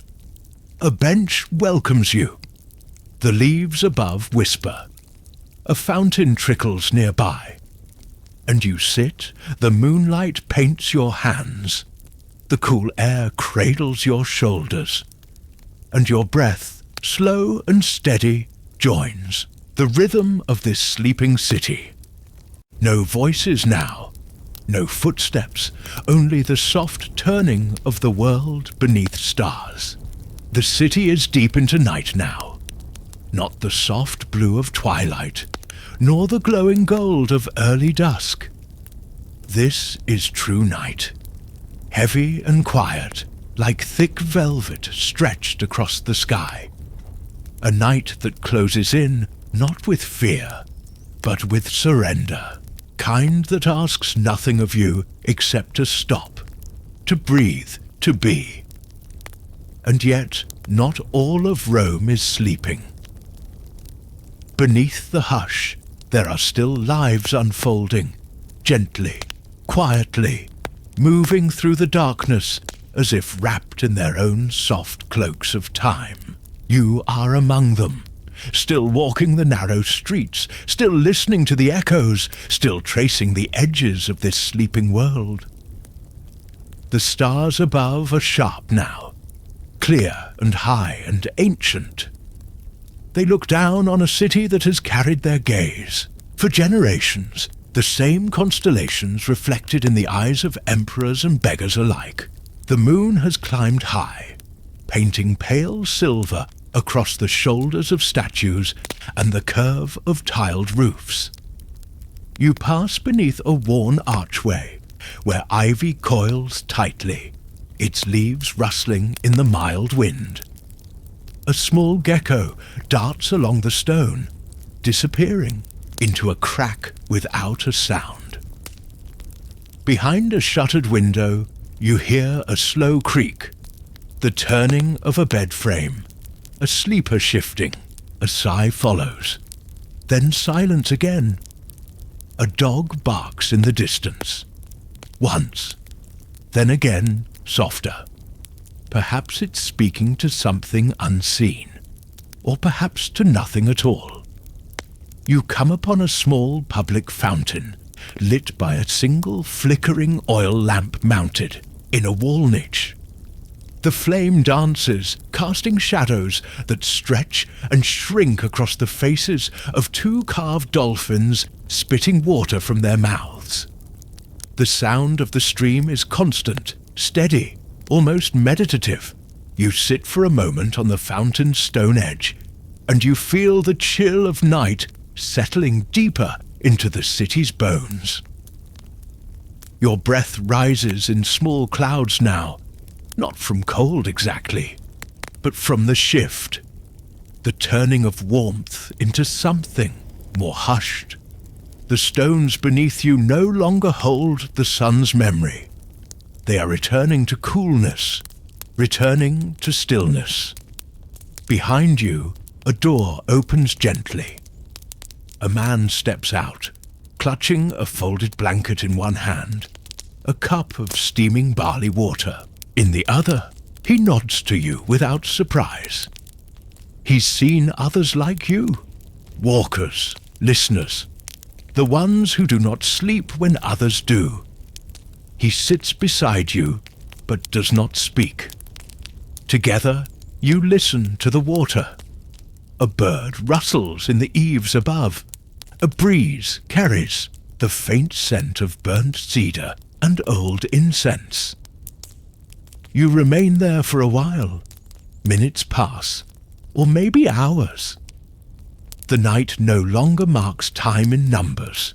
It marks it in stillness. Eventually, the man rises, leaving the empty cup on the edge of the fountain. He disappears again into his home, his door closing without a latch. You rise too, and begin moving once more. You wander now through a section of the city where the homes are simpler, the walls lower, the streets narrower still. Here, silence feels different. It feels older, deeper, more complete. A temple stands here, smaller than the others you've seen, but older perhaps. No priests present, no offerings. Just its stone body resting beneath the stars, a single column cracked and worn. You step beneath its portico. The air is cooler here. You place your hand against the stone. It is rough and damp with night air. You imagine the hundreds of hands before yours. The prayers once whispered here, the wishes never spoken aloud. A rat scurries past in the distance, unnoticed by all but you. Then soft footsteps approach. A woman appears, cloaked in wool, a basket at her hip. Her face is lined but not weary. Her eyes flick to yours with neither caution nor greeting. She places something at the temple's base. A fig wrapped in cloth, a pinch of dried rosemary. She does not stay. She leaves just as quietly. You follow her at a distance, watching her melt back into the city's sleeping frame. There are others like her out now. Midwives, guards, caretakers, old men with heavy thoughts. Rome's night is not empty, it's just careful. It moves differently than the day, not with purpose, but with permission. You pass a street where a slave carries water from a communal cistern. His movements are slow, deliberate. He doesn't look up, but you see him pause when he hears an owl call overhead. He waits, then moves again. He too knows this hour. Now, in the low districts closer to the river, the night smells of damp stone and distant ash. Somewhere, a fire burns, controlled, watched. Perhaps a potter's kiln, perhaps a baker preparing for dawn. The scent curls around corners and flows between shutters. You come across a cart tipped to one side, a wheel missing, a canvas sheet draped over it like a shroud. A boy lies beneath it, wrapped in a torn blanket, his chest rising and falling slowly. He does not wake. His dreams are not yours to know. But even here, sleep finds its way. The riverbank is close now. You walk slowly to its edge. The water glimmers like a trail of fallen stars. A boat sways gently where it's moored, ropes creaking with the rhythm of the tide. A man reclines inside it, arms crossed behind his head, staring up at the sky. He is not asleep, just resting, just watching. He does not see you. You sit near the shore, your hands resting in your lap, your breath matching the slow rhythm of the water lapping against stone. The moon has begun to descend, its reflection stretched and broken across the current. This hour, this deep hour, belongs to no one and to everyone. To the sleepless, to the watchers, to the wanderers like you, who ask nothing of the city but to be near it. You close your eyes for a moment. You feel the cool breath of the wind along your cheek. You hear, far off, a final lamp being extinguished. You hear the sound of your own heart, slow and content. You are not alone. Somewhere high above the rooftops of Rome, the night holds its breath. This is the stillest hour, the softest, the most forgotten. The hour between what was and what is coming. The hour that belongs to shadows and dreams, when even the stars seem to grow drowsy, their light faint and flickering behind a sheer veil of mist. You remain near the Tiber still, though you've moved, barely, only enough to shift your weight against the cold stone, only enough to turn your face toward the east. The water is quieter now, if such a thing is possible. Its voice is more like a murmur, as if it too has grown tired of speaking. A feather floats along its surface, carried with such care that you wonder if it might never touch ashore again. The air has cooled further, but not with the chill of winter.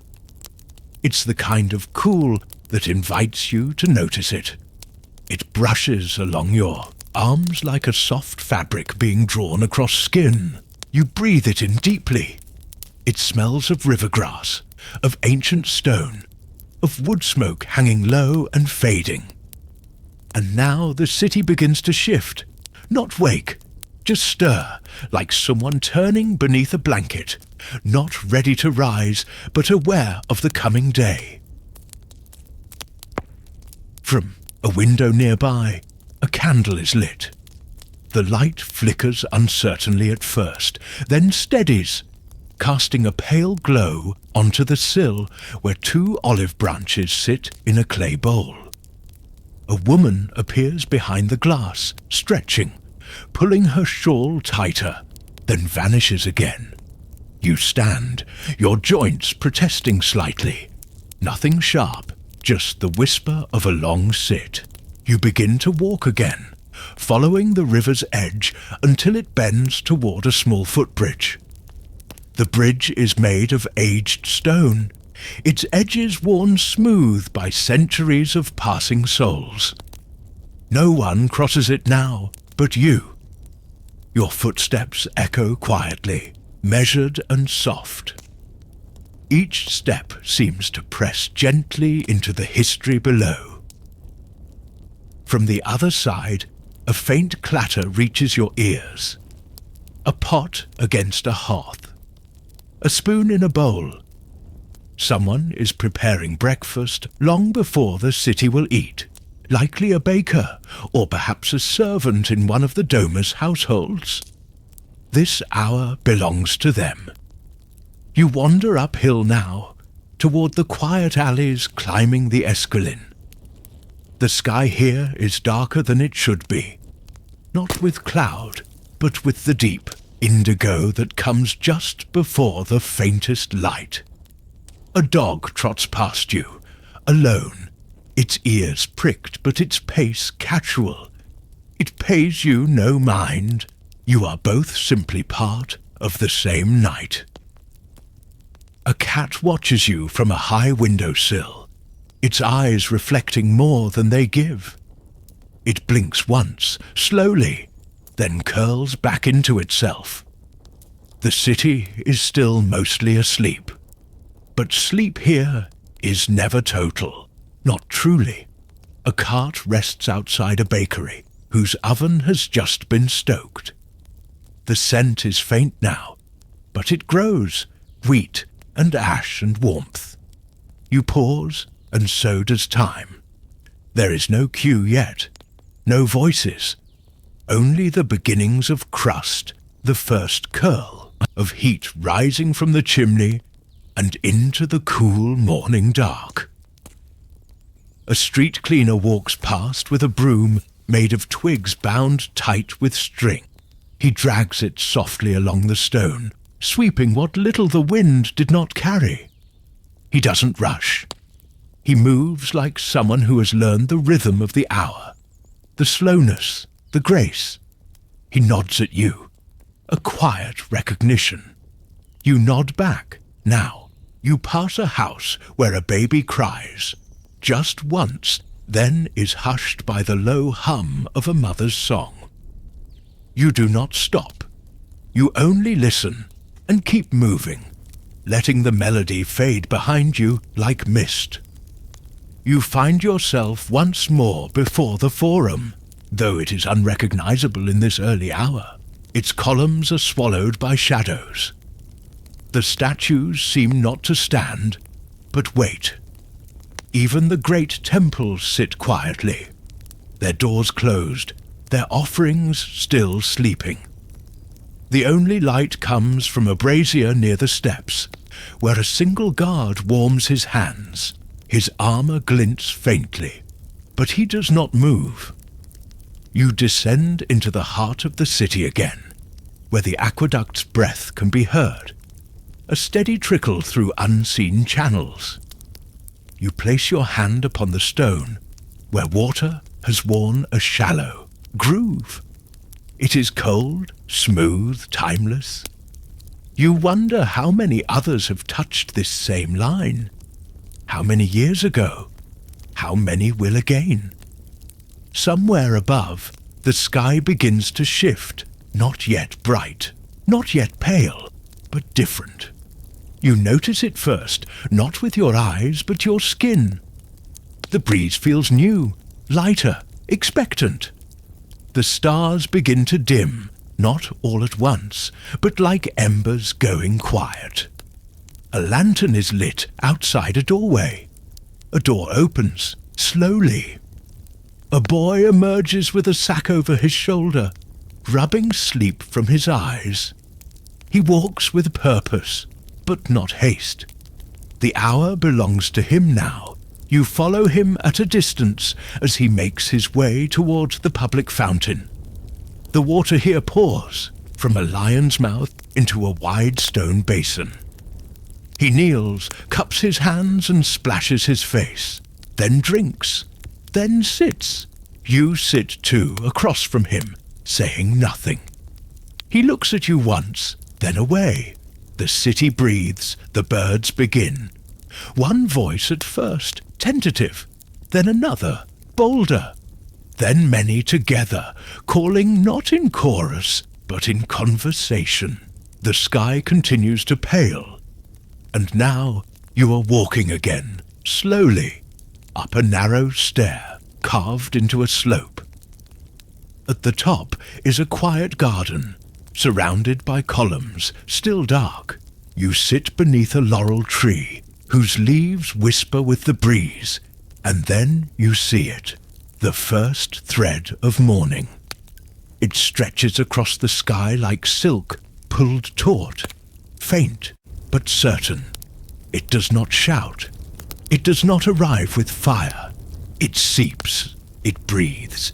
It begins to wake the windows, the stones, the leaves. In a nearby home, a door opens. A woman steps out, carrying a tray of fresh herbs. She lifts her face toward the sky, closes her eyes, and smiles. Not wide, just enough.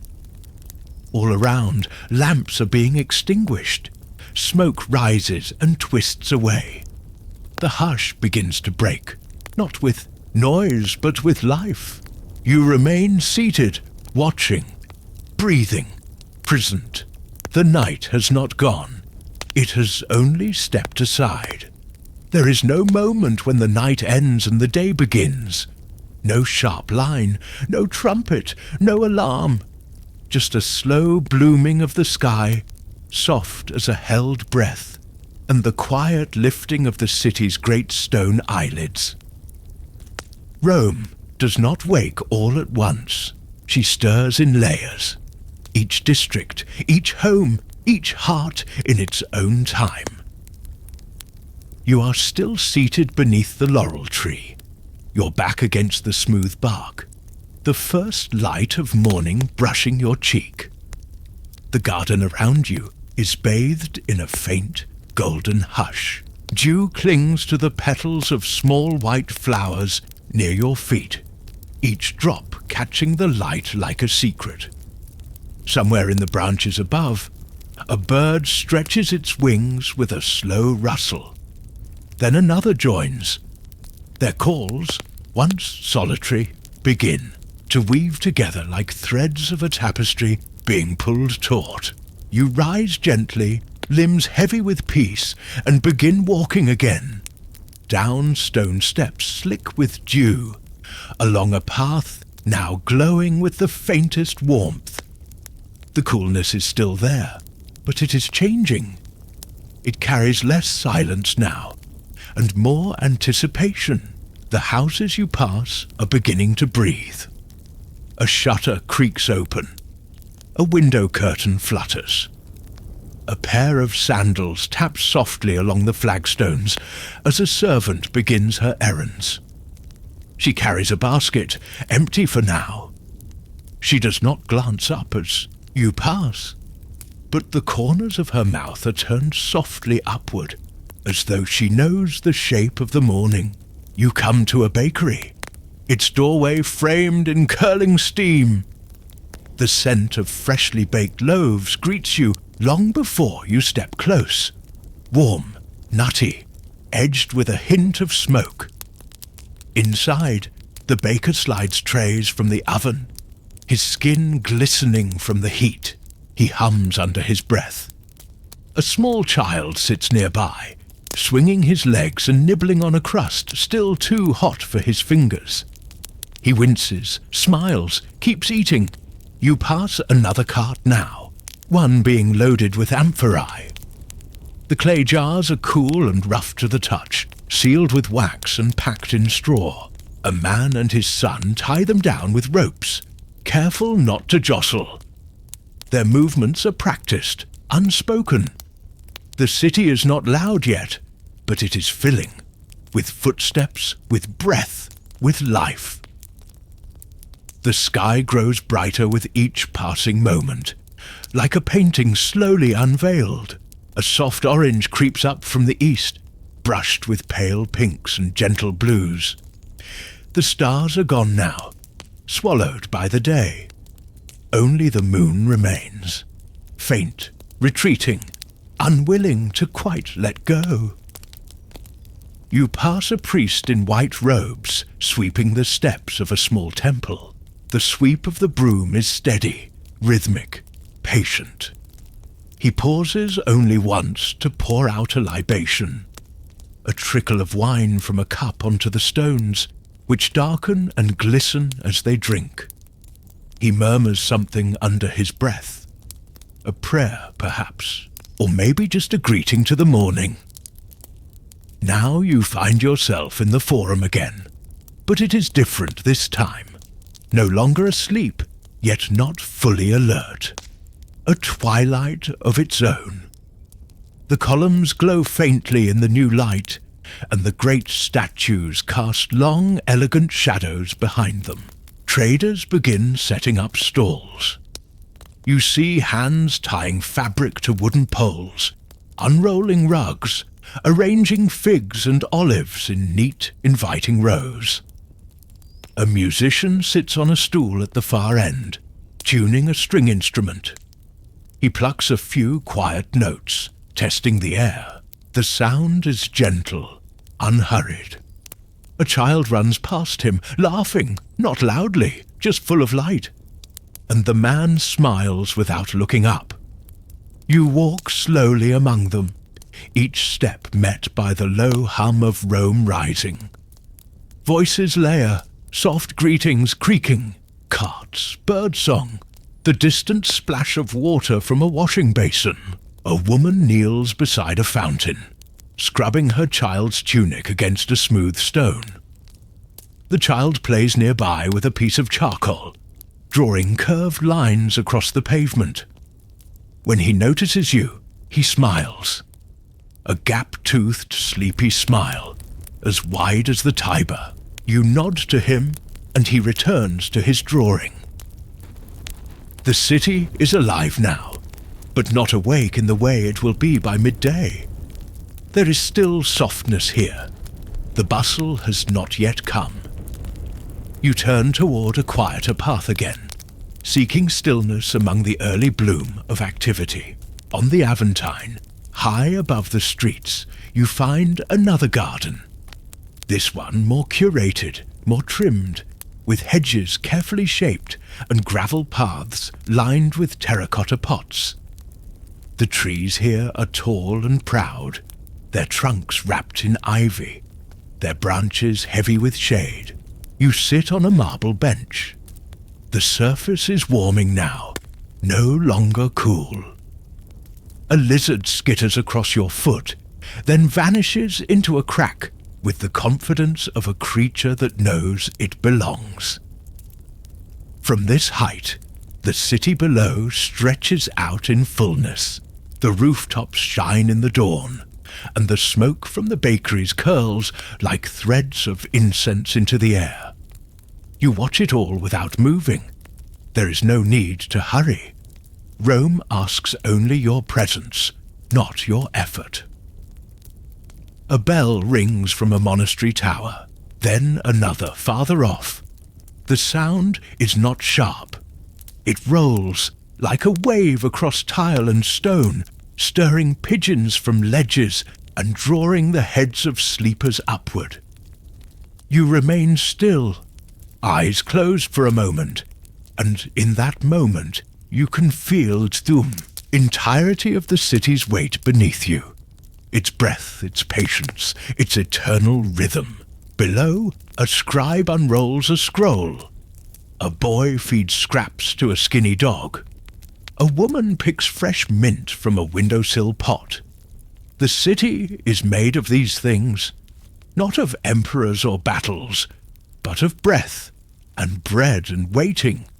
You stand once more and begin to descend, past the fig trees just beginning to release their scent, past the laundry lines where tunics sway in the soft air, past the quiet corners where dreams have not yet fully dissolved.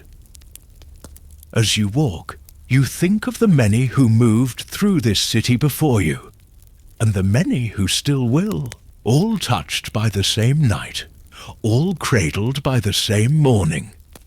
This hour does not belong to any one person. It belongs to everyone. Or maybe to no one at all. The warmth has arrived now. Not suddenly, but fully. The sun no longer peers in, uncertain and hushed. It has stepped fully into the day, casting long, bold fingers across rooftops and window sills, over garden walls and market stones. You feel it on your skin, soft but certain, the way a warm hand rests gently against your back, encouraging but not demanding.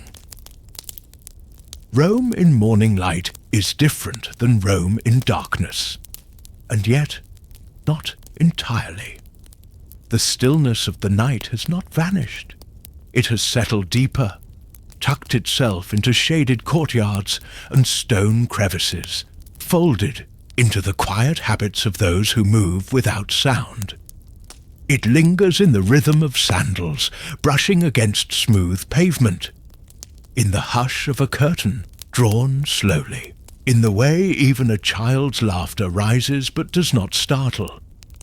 You are walking again, through a narrow passage lined with ivy that seems to shimmer now, its waxy leaves catching light like tiny mirrors. A woman leans from a window above, shaking a cloth with slow, thoughtful movements. Dust dances in the air around her, swirling, catching sunlight and disappearing again. She hums something low and shapeless, a lullaby for no one, or maybe for the street itself. Below, a man pulls open the doors of a small shop. His hands are leathery, his eyes still sleepy.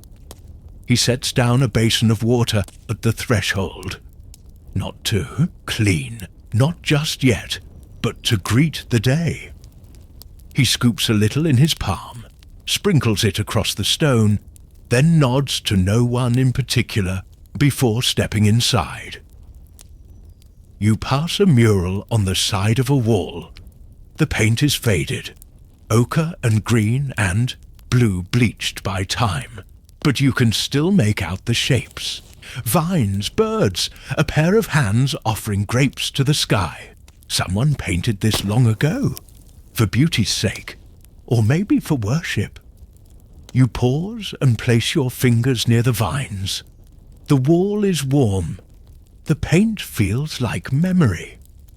Nearby, in a shaded alcove, a group of women gather around baskets of herbs and bundles of wool.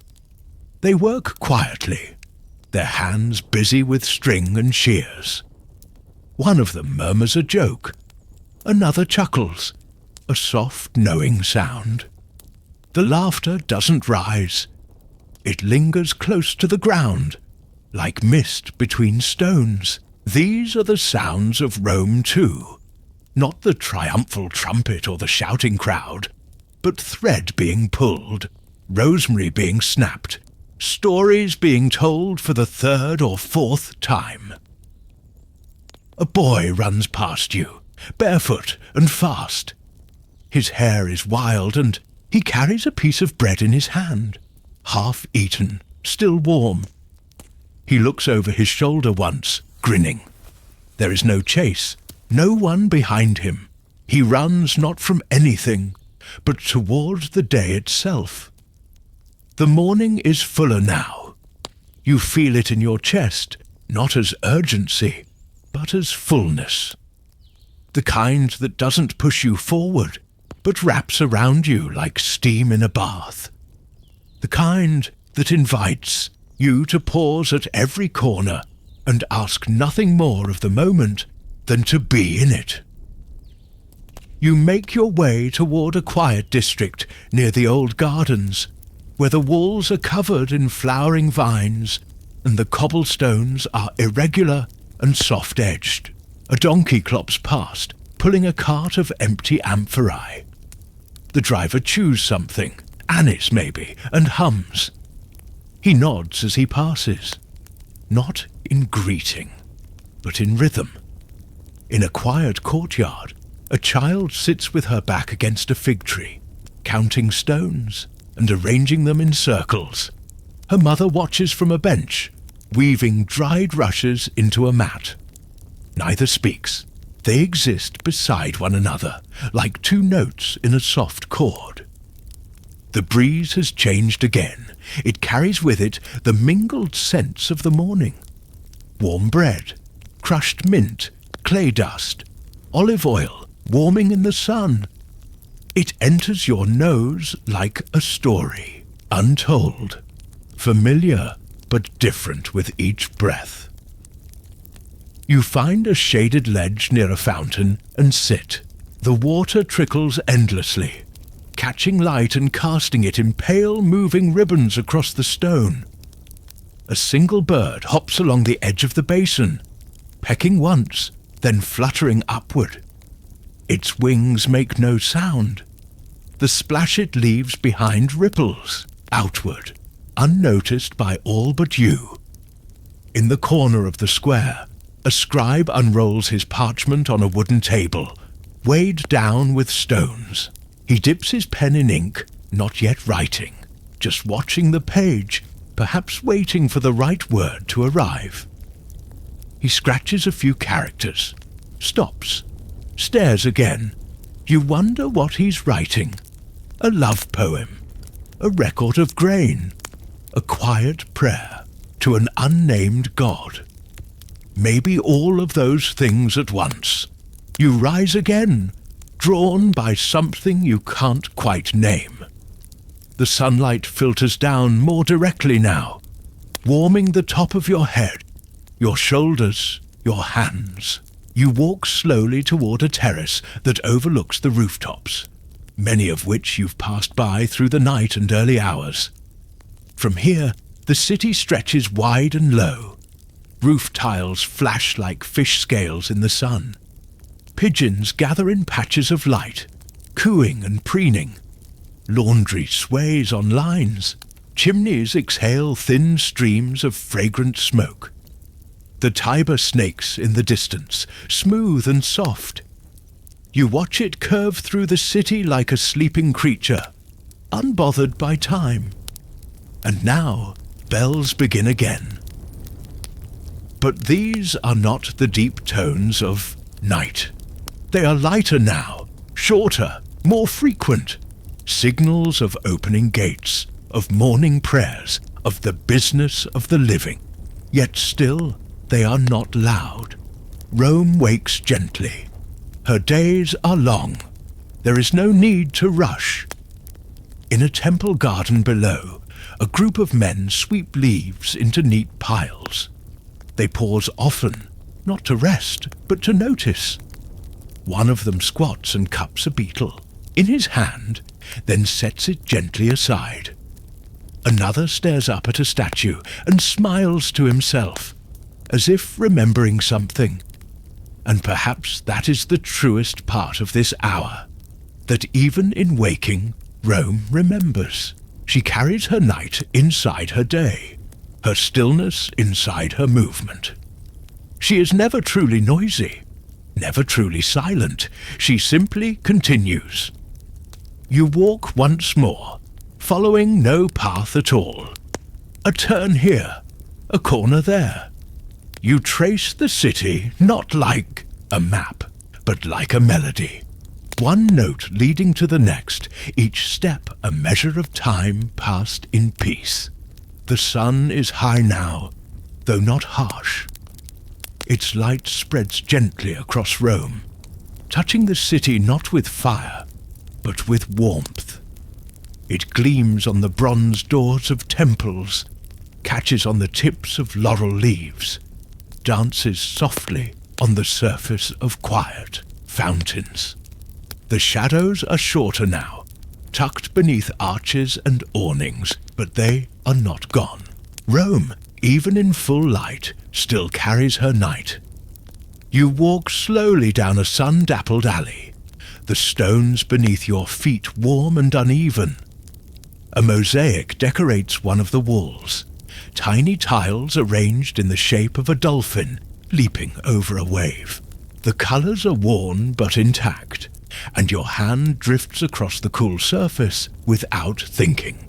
The tiles are slightly raised, like memories embedded in the skin of the city. Around you, the world is busy, but gently so. The chaos of Rome is not wild today. It breathes in a steady rhythm, carts creaking under the weight of fruit, doors swinging open and shut with soft thuds, voices calling but not shouting. It's a living city, but not a loud one, not at this hour. You pass a small courtyard where a group of older men sit playing dice on a cloth spread across the ground. There, laughter is low and steady, worn like an old garment. One leans back on his elbows, squinting into the light, his eyes crinkled with decades. Another scratches his chin thoughtfully before tossing the dice again. They do not notice you, or perhaps they do, and simply do not feel the need to show it. The fountain nearby gurgles, its sound blending with the rustle of fig leaves overhead. A cat dozes on a ledge beside it, its ears twitching occasionally, but never opening its eyes. You linger in the shade, grateful for the coolness, and watch the cat breathe. The morning has become midday. The sun's warmth is deeper now, pressing lightly on your back, warming the crown of your head. But it is not oppressive. There is always relief nearby. Arched porticos, shaded walkways, courtyards lined with grapevines and trailing wisteria. You pause in a shadowed colonnade where merchants slowly begin closing their stalls, not for the day, but for the midday lull. A ritual older than the empire itself. Cloth is drawn over baskets.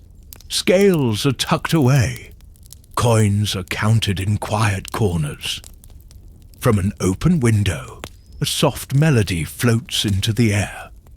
A lyre being plucked, slowly, thoughtfully. No audience, no performance, just sound, just presence.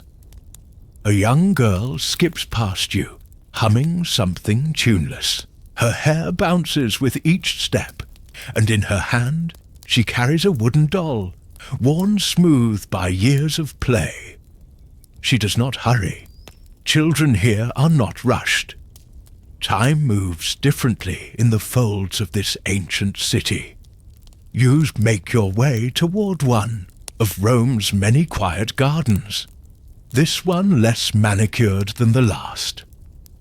Wild grasses grow between the paving stones. Poppies bloom in bursts of red against low walls. Bees drift lazily from flower to flower, unconcerned with watchers. You find a bench of stone and wood beneath an olive tree and sit. Its trunk is twisted with age, its roots tangled and sure. The breeze returns, light and cool, rustling the leaves, in a language only they understand. A young couple sits on the grass nearby, speaking in hushed tones. The woman braids her companion's hair as he reads from a scroll. They don't look up. Their world is small in this moment, bounded by shade and silence and sun. You close your eyes for a moment, letting the rhythm of the garden settle around you. The buzzing of bees, the distant sound of footsteps, the occasional rustle of cloth. It is the same rhythm you heard in the night, slower perhaps, sleepier, but still there. When you open your eyes again, the light has shifted. The sun now leans slightly westward, and the shadows begin to stretch again. The pigeons return to the ledges, cooing softly, settling into the crevices that hold the day's warmth. You rise and wander again, through streets that now carry the faint perfume of olive oil and rosemary. Lunch is being prepared in many homes. The scent curls from open windows, carried on soft plumes of steam. Somewhere nearby, a pot clatters onto stone. A dog barks once, then falls silent again.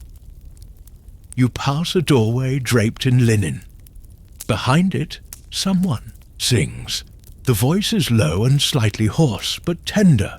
You catch only fragments, something about the sea, the stars, the return of a loved one.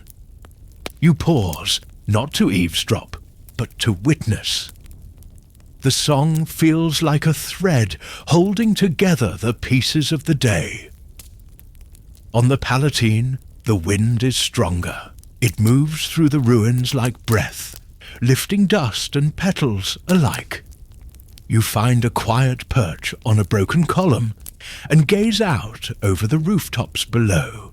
The city glows, soft gold and dusty red, terracotta and stone, all brushed with light. You imagine what this view must have looked like centuries ago, and then again centuries before that. So little has changed. The shape of the rooftops, the way the light falls at this angle, the hush that settles over the city as the sun leans west. You sit for a long time, just breathing, just being. A boy with a basket of pears walks by, calling softly to no one in particular. You take one. He nods once, thanks you, and continues. The fruit is warm from the sun, the skin slightly rough. You bite into it slowly. The juice runs down your chin. You let it.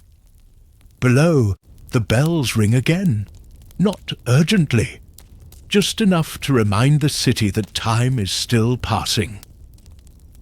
You descend once more, moving with the slow tide of people returning to the shade. Some carry folded cloaks. Others sip from clay, cups. No one is in a hurry. The city itself seems to pulse with that same ancient rhythm, as if its very stones prefer things slow, deliberate, calm. You pass the edge of the forum once again, where statues watch in silence. You place your hand upon one's pedestal, worn smooth where thousands of others have done the same. The stone is warm. Your fingers rest there for a moment, and in that moment you are part of the city. Not as a visitor, but as something quieter. A breath, a step, a heartbeat. The sun begins to lower, though you might not notice it at first. Its light still touches everything, still paints the domes and rooftops with a warm hand. But the angle has changed. Subtle, like the tilt of a head or the turning of a page. The shadows lengthen again, not yet bold, but beginning to stretch, just a little, across the smooth stones and ivy-draped walls. Rome is leaning toward evening. You move through a quiet street where the walls are thick and cool. Here, the sun barely reaches, and the air carries a deep hush. You walk slowly. the heels of your sandals barely making a sound. A bird calls once from a balcony above, then goes silent again. The city has entered that soft hour, the hour between waking and rest, between fullness and stillness, a time made not for action, but for listening. A woman stands at her doorway, brushing flour from her hands. She watches you pass with a tired, kind smile, then turns back inside. You catch a glimpse of her kitchen, a clay oven still warm, bowls stacked neatly, a fresh loaf wrapped in linen on the table. The smell of rosemary and smoke lingers in the doorway, like a story told only half aloud. You find your way back toward the river again. The Tiber is calm now, its waters turning from silver to brass as the afternoon light curls across its surface. You pause at a small bridge and lean against the low stone wall, gazing into the slow-moving current. Leaves float gently, drifting toward the sea, their movements silent and free. A fisherman sits a few yards away, legs crossed, line resting, lazily in the water. He does not expect a catch. That isn't the point. He is here to sit, to wait, to be. A breeze rises from the river, lifting the edge of your cloak, brushing through your hair like a whisper. It carries with it the smells of wet stone, distant firewood, a trace of fig leaves. You close your eyes and let it pass over you, like the end of a thought. From somewhere nearby, the faint clink of cups being washed, a soft scuff of sandals, the muffled thump of a cushion being beaten free of dust. You follow these sounds through another winding lane, drawn toward them, not out of curiosity but peace. Rome never pulls you. She lets you come, slowly, softly. You pass a group of children drawing in the dust with bits of charcoal. Their hands are blackened, their knees scraped, their voices quiet. One is drawing what looks like a lion. Another is sketching a crude amphora. They stop to study their work, then keep drawing. Time does not chase them here. At the edge of the street, an old man dozes on a bench. His head is tilted forward, hands folded in his lap. A fig has fallen beside him and lies untouched. A dog rests nearby, not his perhaps, but close enough. They share the moment like two leaves on the same branch. You move past them and into a shaded square where a musician begins to play. The melody is simple, 4 or 5 notes, repeated slowly, a kind of lullaby for the air itself. People gather, but not too close. They sit on steps, lean against columns, close their eyes. The music doesn't demand anything. It simply fills the space the sun is leaving behind. You sit too, letting the stone cool beneath you. Around the square, shutters begin to close, not with a snap, but with a sigh.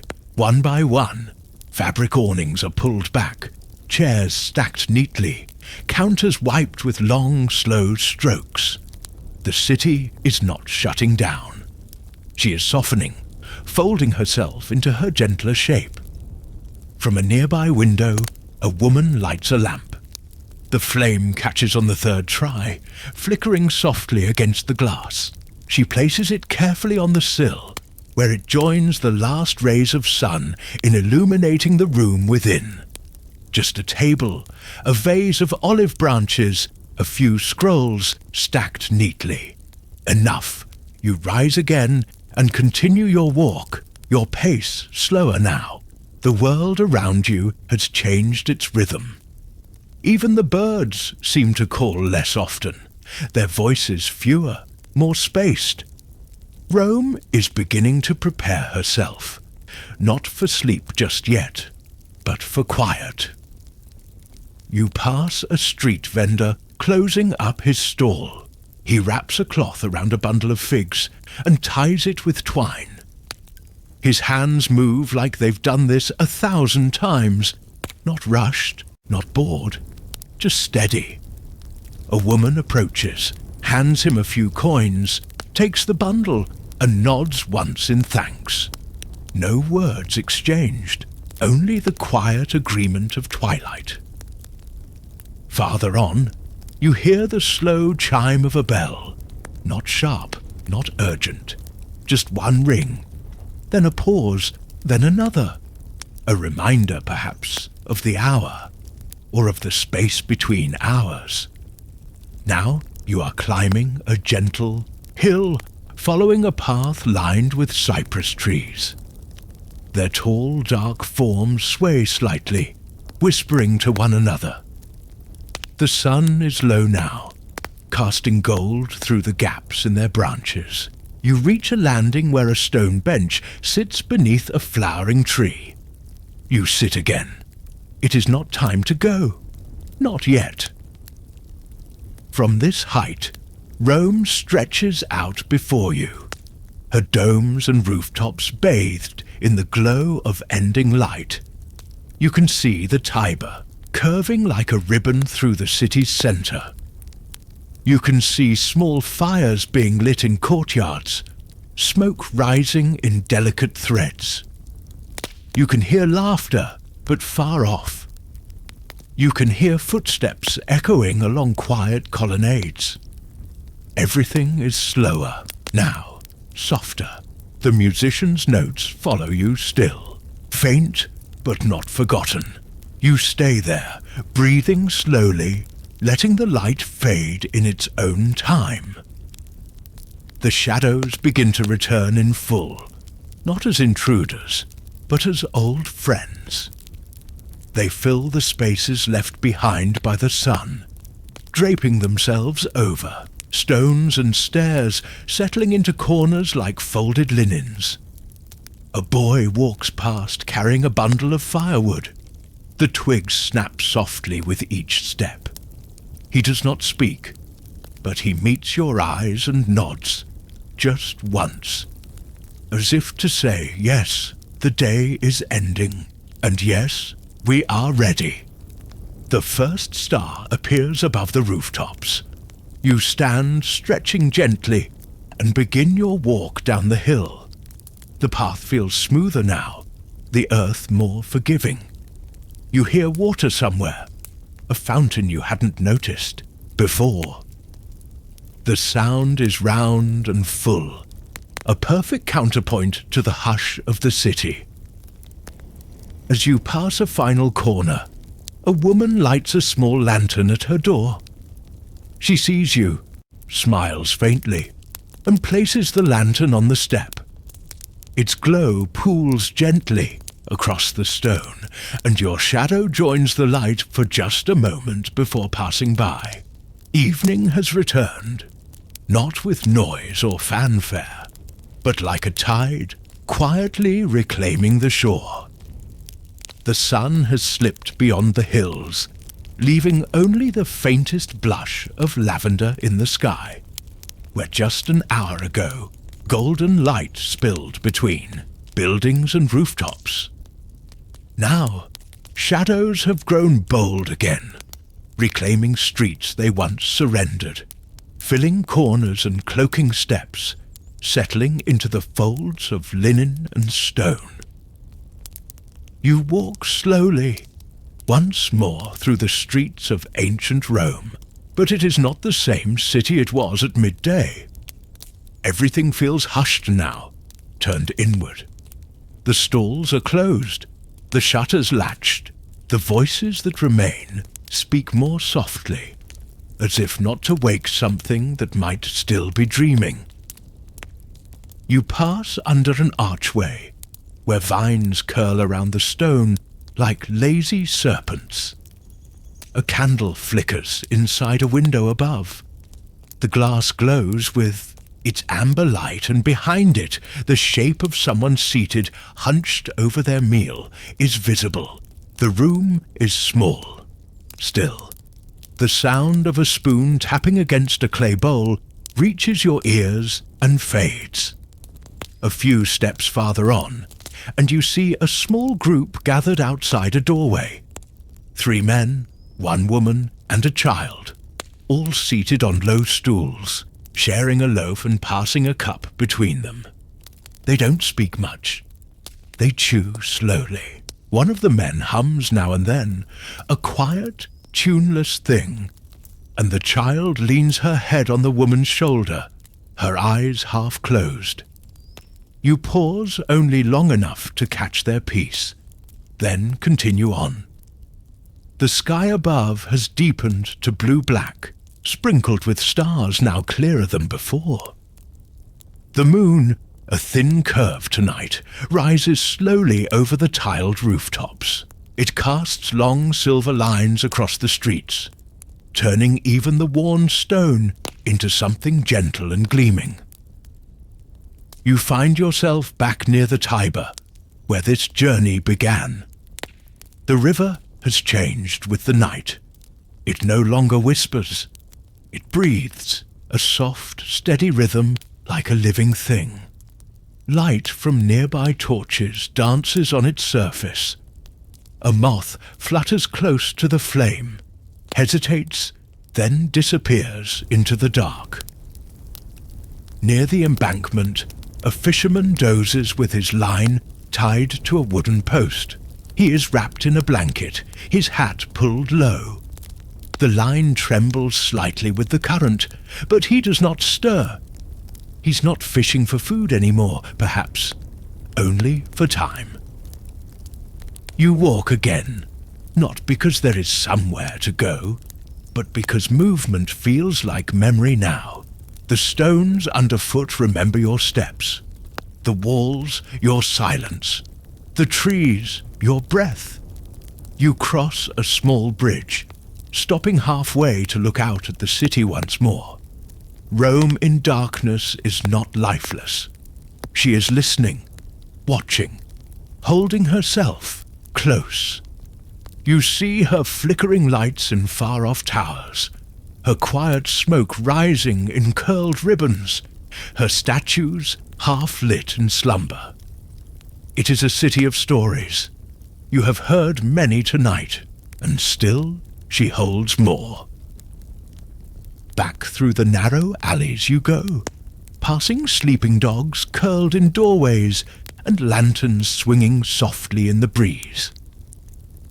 Someone is singing again, off-key and unhurried. The tune drifts down like the scent of fresh rosemary. From somewhere behind a wall, you hear the soft splash of water. Someone washing dishes, perhaps. A final task before bed. Then stillness. True stillness. Not silence. Rome never gives you silence. But stillness, yes. A kind of deep breath. The final settling of the day. You find a place to sit. A low step beneath a vine-covered wall, warm from the afternoon sun that lingers in the stone.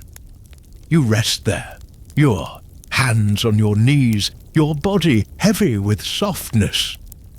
You've walked so much, seen so much, but nothing feels hurried. There is no destination, just being. Above you, a single bell rings. Once, twice, then no more. Its echo floats into the night, swallowed gently by the air. You close your eyes, and you can still hear it all. The rhythm of footsteps, the hush of fabric, the distant sound of the river, the scrape of a stool, the sigh of shutters, all the pieces of Rome's night resting together. Nothing needing to be louder than it is. Nothing lost. Only quieter now. The city has taken you in and held you gently through her long hours. through twilight markets and candlelit kitchens, through song and stillness, through winding alleys and temple stones. She asked nothing of you but attention, and in return she gave you peace. And so, as night settles fully now, its quiet crown placed upon the brow of every rooftop and garden, every walkway and worn step, our slow and silent journey through ancient Rome draws to its end. But the city remains. She will breathe again tomorrow. And when the lamps are lit once more, and the bread begins to rise, and the stars come back to cast their ancient glow, she'll still be waiting. So now, dear listener, close your eyes, breathe deeply, and let this long Roman night carry you to sleep. Good night.